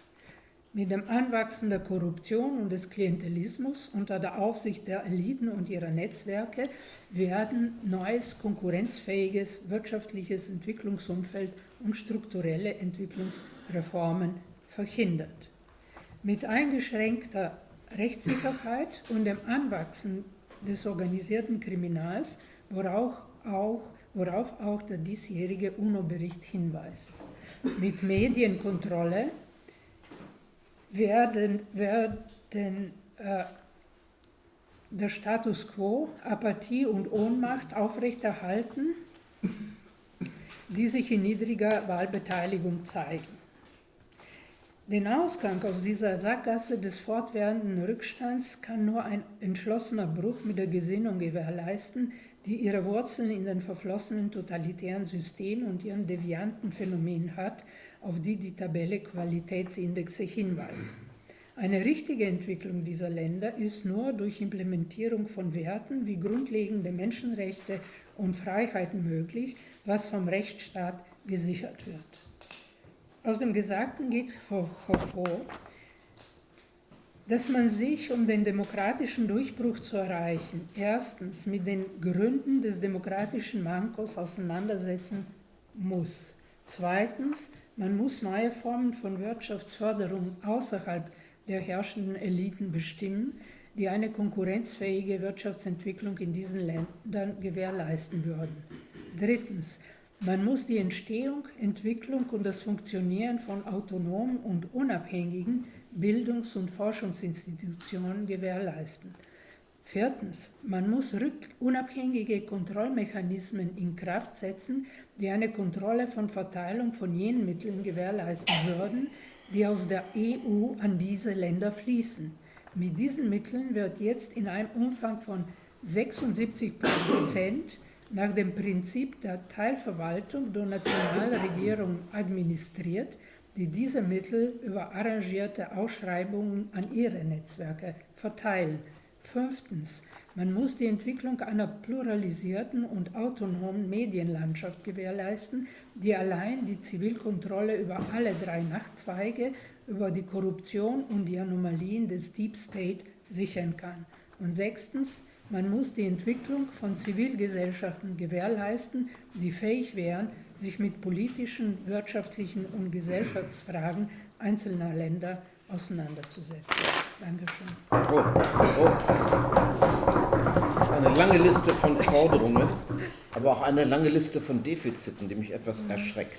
I'm a little bit frightened by all this, what you have put together, because I myself had a little bit more positive view onto this, but you look from inside and you might be right. Our experience is that in 30 years we didn't done our homework. Yes, that's what we have That's learned. obvious. And that we are captured from those elites, and we don't find any partners. We can now talk about situation in Romania, in Bulgaria, in Slovenia, in Hungary, but if you are talking about how to develop our future, we don't find any concrete partners, because in our states systems are blocked, and in EU we are not so popular to be recognized as Ansprechpartner. I think so that's the main problem, and also nobody will talk about problems. The second point is extremely important. For the first point, I want to say, especially Slovenia, was blocking every investment from outside. Yes, It was a strategy of the government. It was idiotic. and it's still now.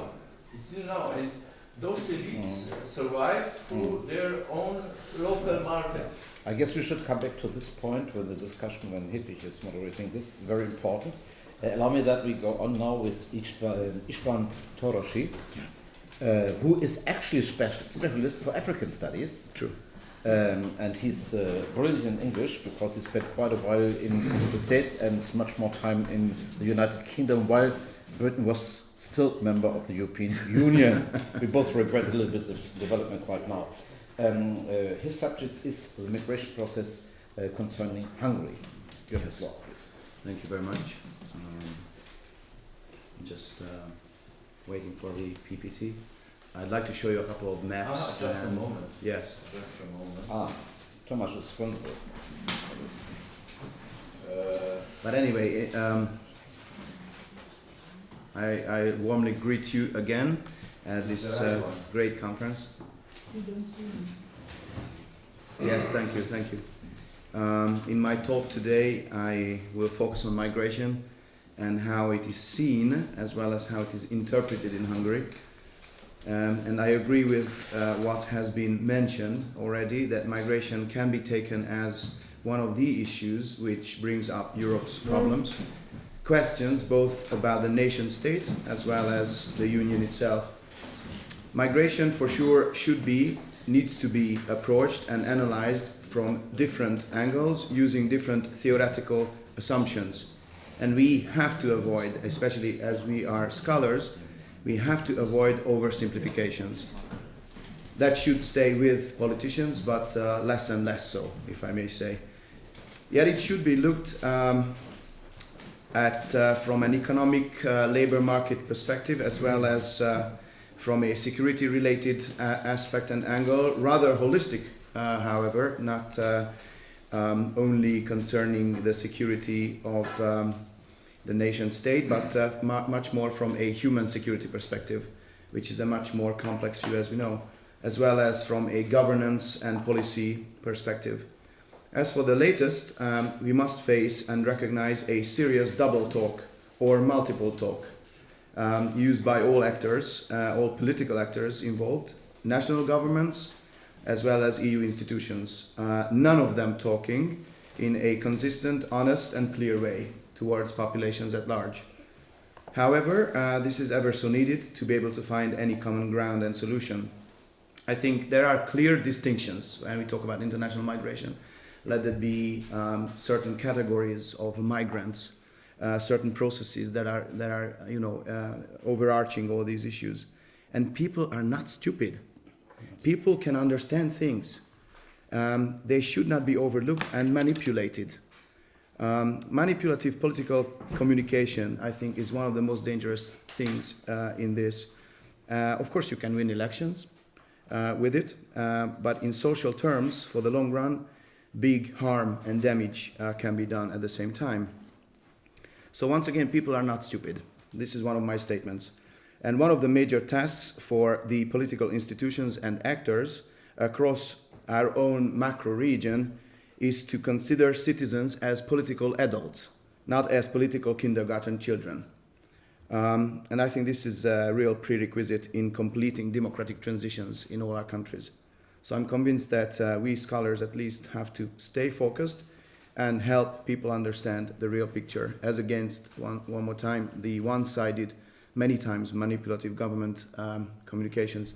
I've been doing a research supported by the Bolyai Fellowship of the Hungarian Academy of Sciences, focusing on global African migrations and especially, African diaspora linkages in our post-Soviet region. And if you open any book entitled Global African Migrations of 400 pages or so, you will never find more than 2 lines about Africans living in the post-Soviet space. But we have Africans here as well. And they do play a role, for instance, in bridging cultures, in bridging economies, in bridging, all sorts of policy options. Today, I will not talk about them, but I wish to look at some tendencies and figures and then focus on Hungary, since especially the refugee crisis, as it is called, or was called, of 2015 and 16. And as a case study, I wish to look into how the government of Hungary has been fostering, encouraging inbound migration. You probably don't hear about in the legal and regular sense. For instance, in higher education and research, by relaunching, basically recalibrating a full-fledged government-financed scholarship program, because that must be also part of discussions all across. So some important data and facts. Of course, I will speed this up so that we can still have time for the very last speaker of the morning.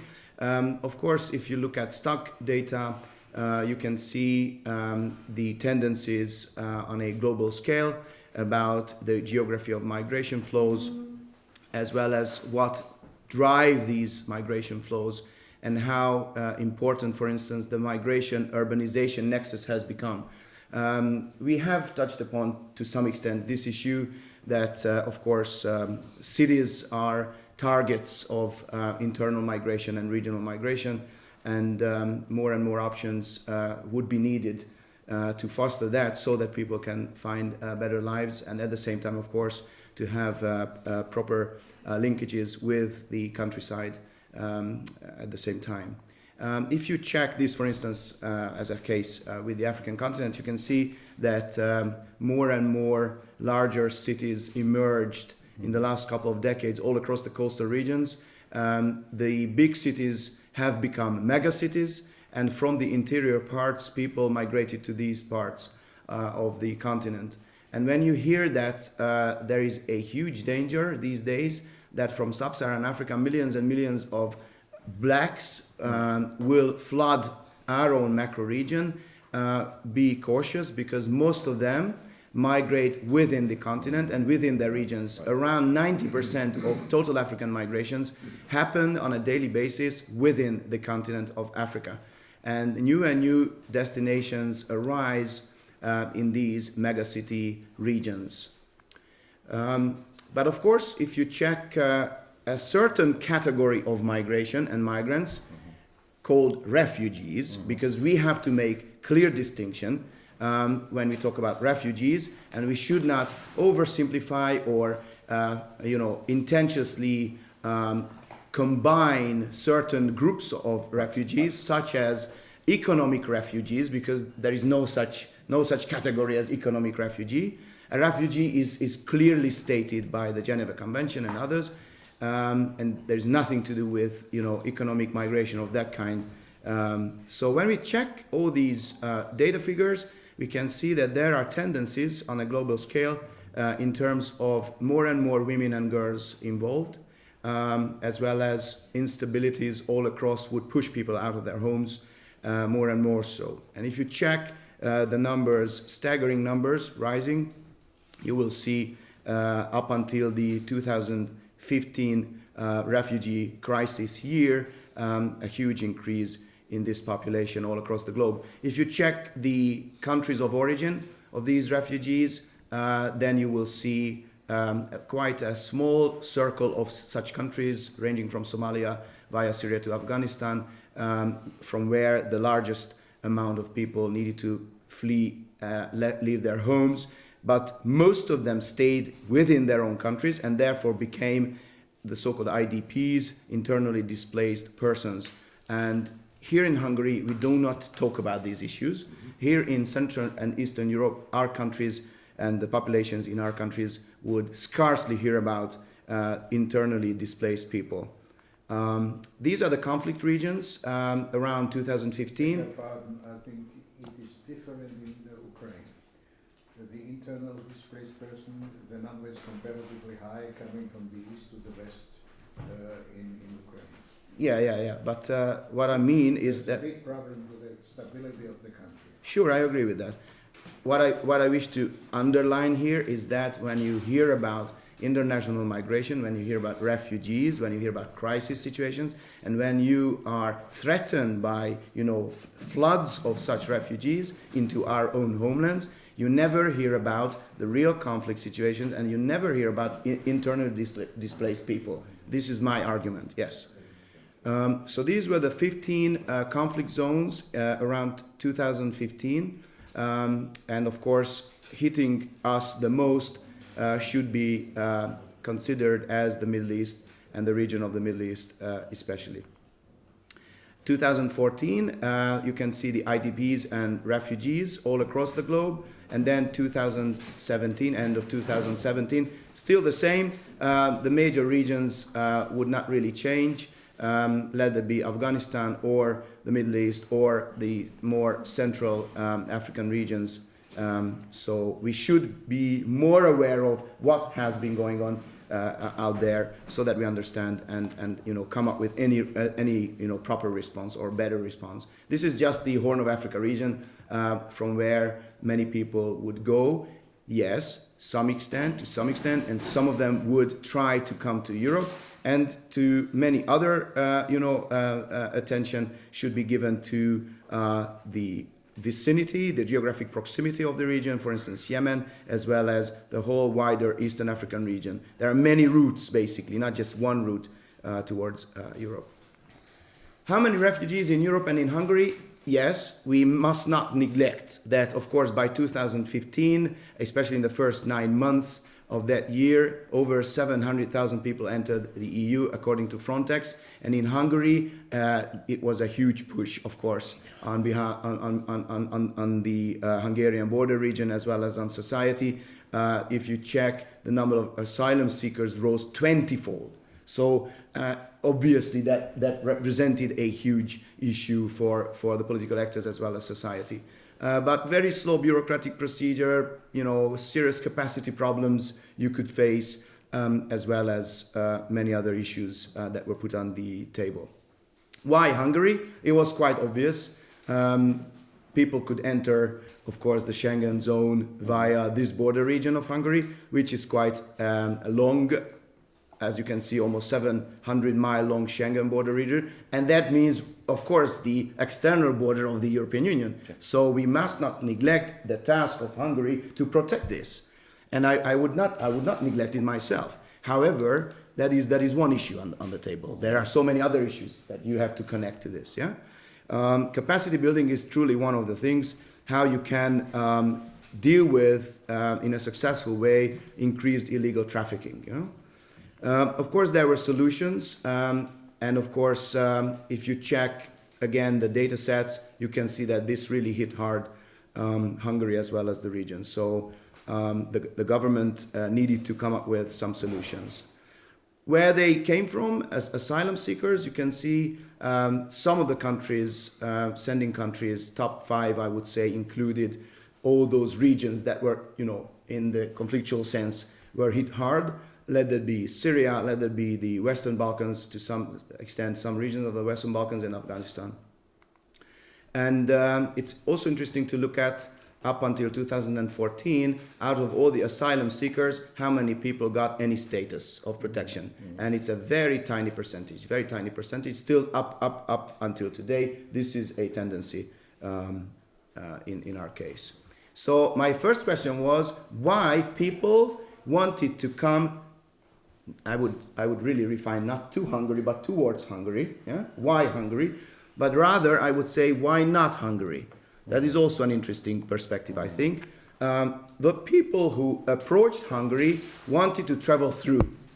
And if you check the history of Hungarian migration and migration tendencies, you can always prove that Hungary has always been a country of emigration. So thank you, Hedvig, for mentioning finally this important distinction, emigration, people leaving the country.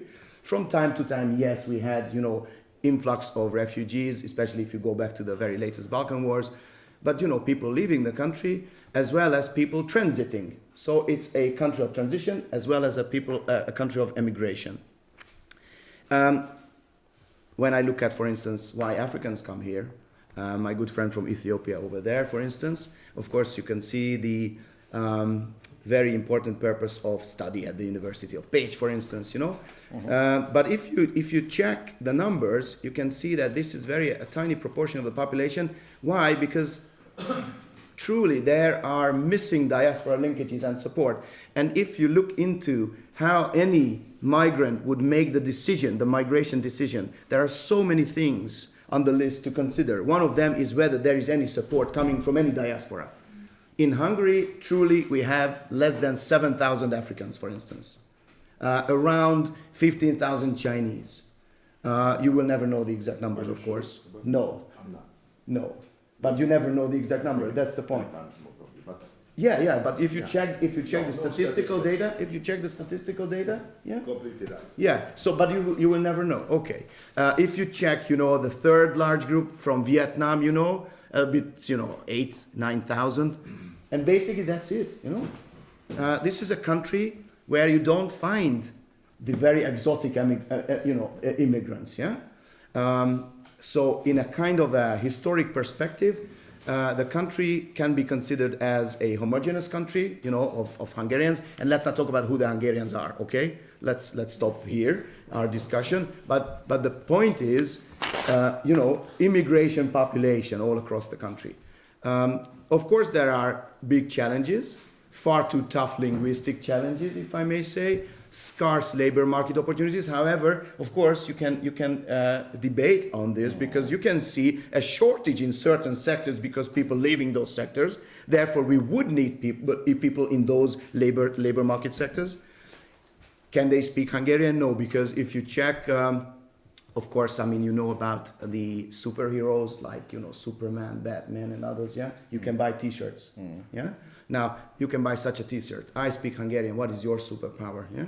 So, well, that's quite a challenge, yeah? Quite a challenge. Anyway, so if you check the migration characteristics of Hungary, then you can really debate, how close the country, all across Central and Eastern Europe, and a migration map kind of thing was or has been, as well as how, diaspora issues would matter in terms of, attracting, immigrants to come to the country, as well as what sort of regulations have been put in place in terms of securing the borders even more so. Still not a country of destination, and still a country of immigration as well as transition. But of course, we cannot neglect the European fears. And, because of geographic proximity, there are so many intertwining, intercultural as well as historic connections. Let those be connected to, colonial times, as well as really the geographic proximity. So the Hungarian government, any Hungarian government, must deal with how to deal with the issue as a nation state, national government, as well as a member of the European Union. The roots are clearly seen and visible, and if there are any hesitation about the routes because maybe a border defense is put in place here, we can be sure that there will be some other routes still trying to reach this border region and then enter the EU. So we have to deal with that. I think we live in an era of biopolitical panicking at the same time. So you can see all across the globe that migrants are seen as something that can cause panic from many angles. Of course, we know all these dimensions, and we have to deal with these images that are transmitted across the global media, but we have to be cautious. That's my point.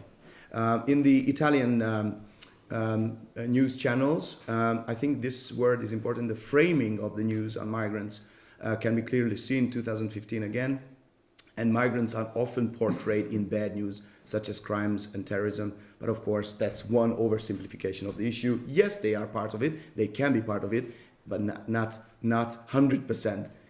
Connection can be seen. And these are some solutions.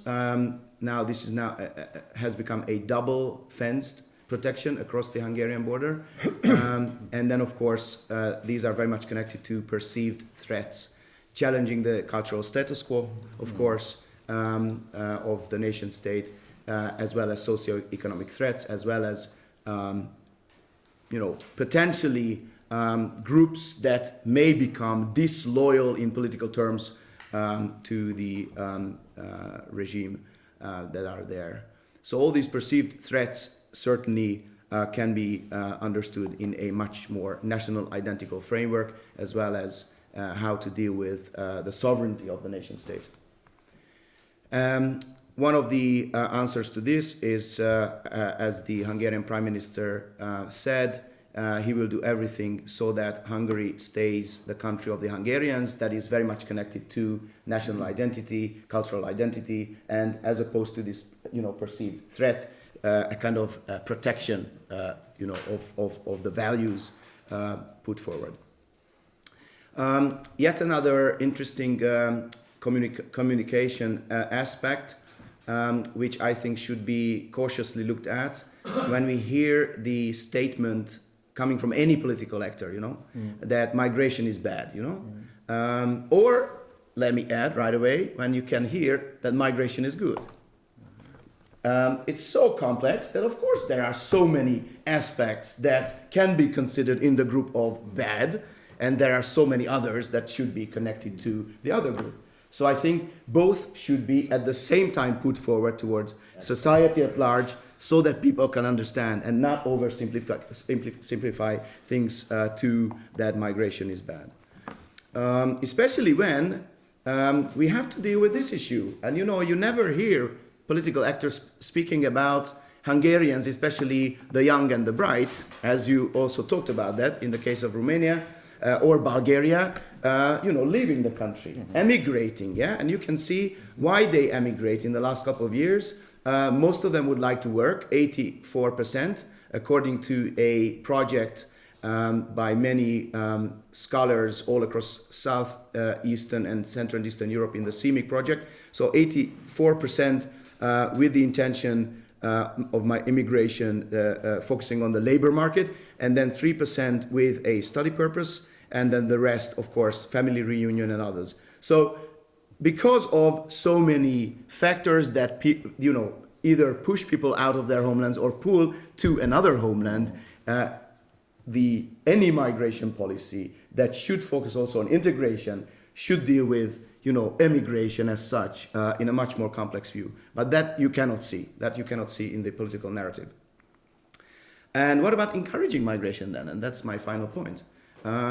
You don't really hear that the Hungarian government has been spending billions and billions of Hungarian forints on encouraging people to come to this country. It's a very regular process. People are encouraged and paid for by the Hungarian government in the form of a scholarship program. This is called the Stipendium Hungaricum scholarship program, which is totally not a new phenomenon, because it used to be in existence in another form in the socialist times. Actually, in 1962, the then communist prime minister, Gyula Károly, was proposing, for instance, a scholarship program for African students. Yeah, we have the same as of today. in a different framework, of course, as member of the EU, and of course the global pressures are totally different, but the tools are exactly the same. This is how to foster regular international migration to the country. And of course, in the background, you would see what Hedvig also mentioned, soft power issues and tools, because the government hopes that in the long run, those who will graduate from our universities will be our ambassadors for the long run in terms of trade relations, in terms of, economic power gains, and so on and so forth. So this is definitely part of international migration, should be talked about. If you ask people in the countryside, they would never mention this as part of it. They would never know about this. Migration with a study purpose does play a role. And the program is just out there. This was launched by a change in the National Higher Education Act as well as the National Public Education Act in 2011. And from 2013, there is a government agency managing this scholarship program. And as you can see, for the academic year 2018-19, almost 30,000 students submitted their first place applications to the participating 28 institutions of higher education. And there is a quota every year, around 5,000, all levels of higher education. That means BA, MA, PhD, all levels. And if you check, for instance, the PhD programs, English-taught PhD programs in the country of Hungary, you will see 95% of those students enrolled in these English-taught PhD programs get a scholarship from the government, 95%. So the total, PhD landscape in English is financed by the government. How many are Hungarians living abroad? How many Hungarians living abroad? How many of them are Hungarians living abroad, which you want to come back for? Well, this is, this is actually just for those, I'm just talking about the Stipendium Hungaricum. The Stipendium Hungaricum program is for those countries with which the Hungarian government signed a bilateral agreement, and that is a group of 60 countries in the more developing parts of the world or the emerging markets. Let that be, Kazakhstan or Ethiopia or others. Yeah, so not the Hungarian native, speakers or minority speakers. How much money get the Hungarian state from EU for this study? Yeah, this is from the Hungarian budget. This is because I know in Slovenia it's a problem because the state universities get from EU funds about 57 million euro for this studying exchange. No. And I think so that this number might be the... No. This is a purely Hungarian government finance program from the taxpayers' money, my money. But state get the money from EU. No, this is what I'm saying. No. This program, and I can tell you, this is a program financed by the Hungarian government from the national budget, from the taxpayers' money, not EU money involved in this particular one. There are certain other windows of opportunities, Campus Mundi and others, which is partially financed from an EU source as well as a Hungarian source. This is purely Hungarian money and Hungarian government finance. Is V4 money the different buckets? Yeah, different buckets, exactly. Yeah. 16 countries. Yeah, exactly. In which countries are they going dominantly concerning English? United States, Great Britain? From Hungary? Yes. From Hungary. Well, this is the incoming student population, so it's not going out. This is to foster inbound. Before the outgoing also. Yeah. Those are within the EU as well as because now the Erasmus Plus is available for international credit mobility. Of course, the United States is one target country, but within the EU, the number one is definitely Germany as well as Austria as well as the United Kingdom. Could we let him finish because of our timetable now? Yes. Yeah, please.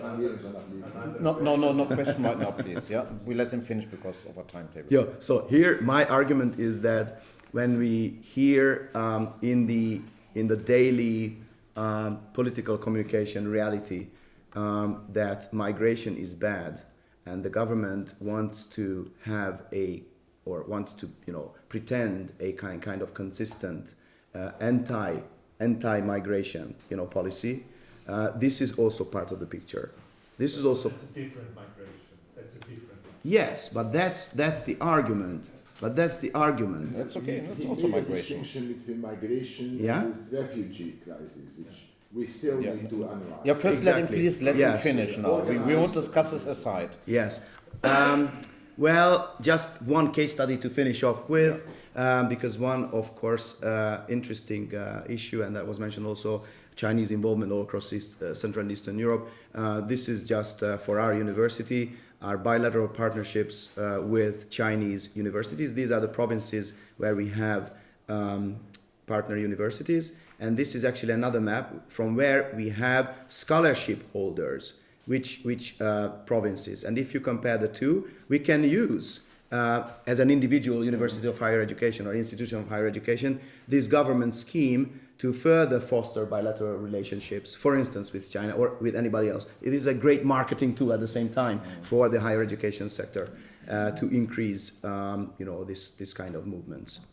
And yes, I think I'm going to stop here. Thank you very much. So for thank your you very much attention. for your attention and for your... It's quite visible there are different understandings of migration. I was in a similar conference in Moscow recently, also very different understanding of this. We will discuss this later on. Do I have your agreement that we stop here for our lunch now, but we start earlier with our last speaker then, and Hedwig will take over after lunch, and she immediately brings us to the concluding discussion, because she has to take off around 4:30 or so, I think. That we are really in time today, that you get your connection. Yes, but if there is a live discussion, you just... Yeah, okay, I can take over. That's no problem. But you Let's start... make it not depending on No, not on... Yeah, but you take over after lunch with our last speaker. So thank you very much. Thank you. I guess the idea, what migration really means, is very interesting to discuss. I have this in different countries right now. It's very controversial. And what you say is very important. The definition of a refugee. Yeah. That's something which is not really taken into account also in German media. No. It goes upside down, this discussion, Totally. which I is agree. very difficult. Okay, I agree. let's... Thank you. Okay. Mira, you have something to say, what we have to do now. We... Yeah, Mira. Sorry. Let her talk. That we had an opportunity to go sightseeing. So if you, I put on the table the address of our meeting point on the tables for lunch.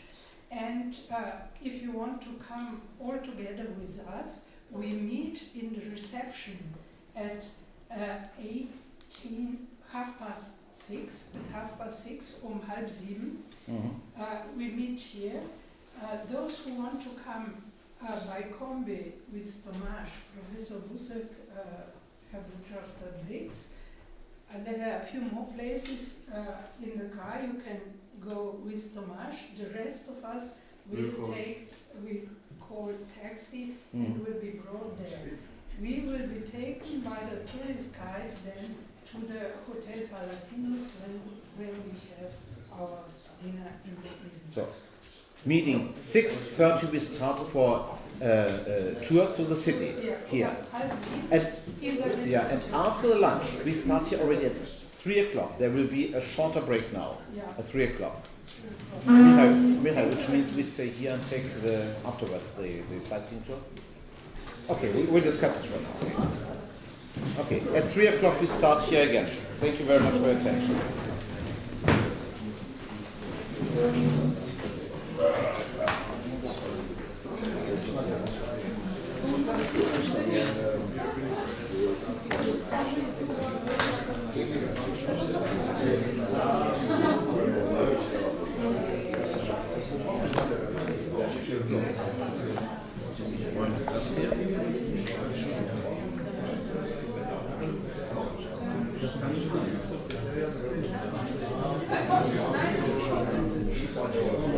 Aber nicht mehr was sehen Sie das doch.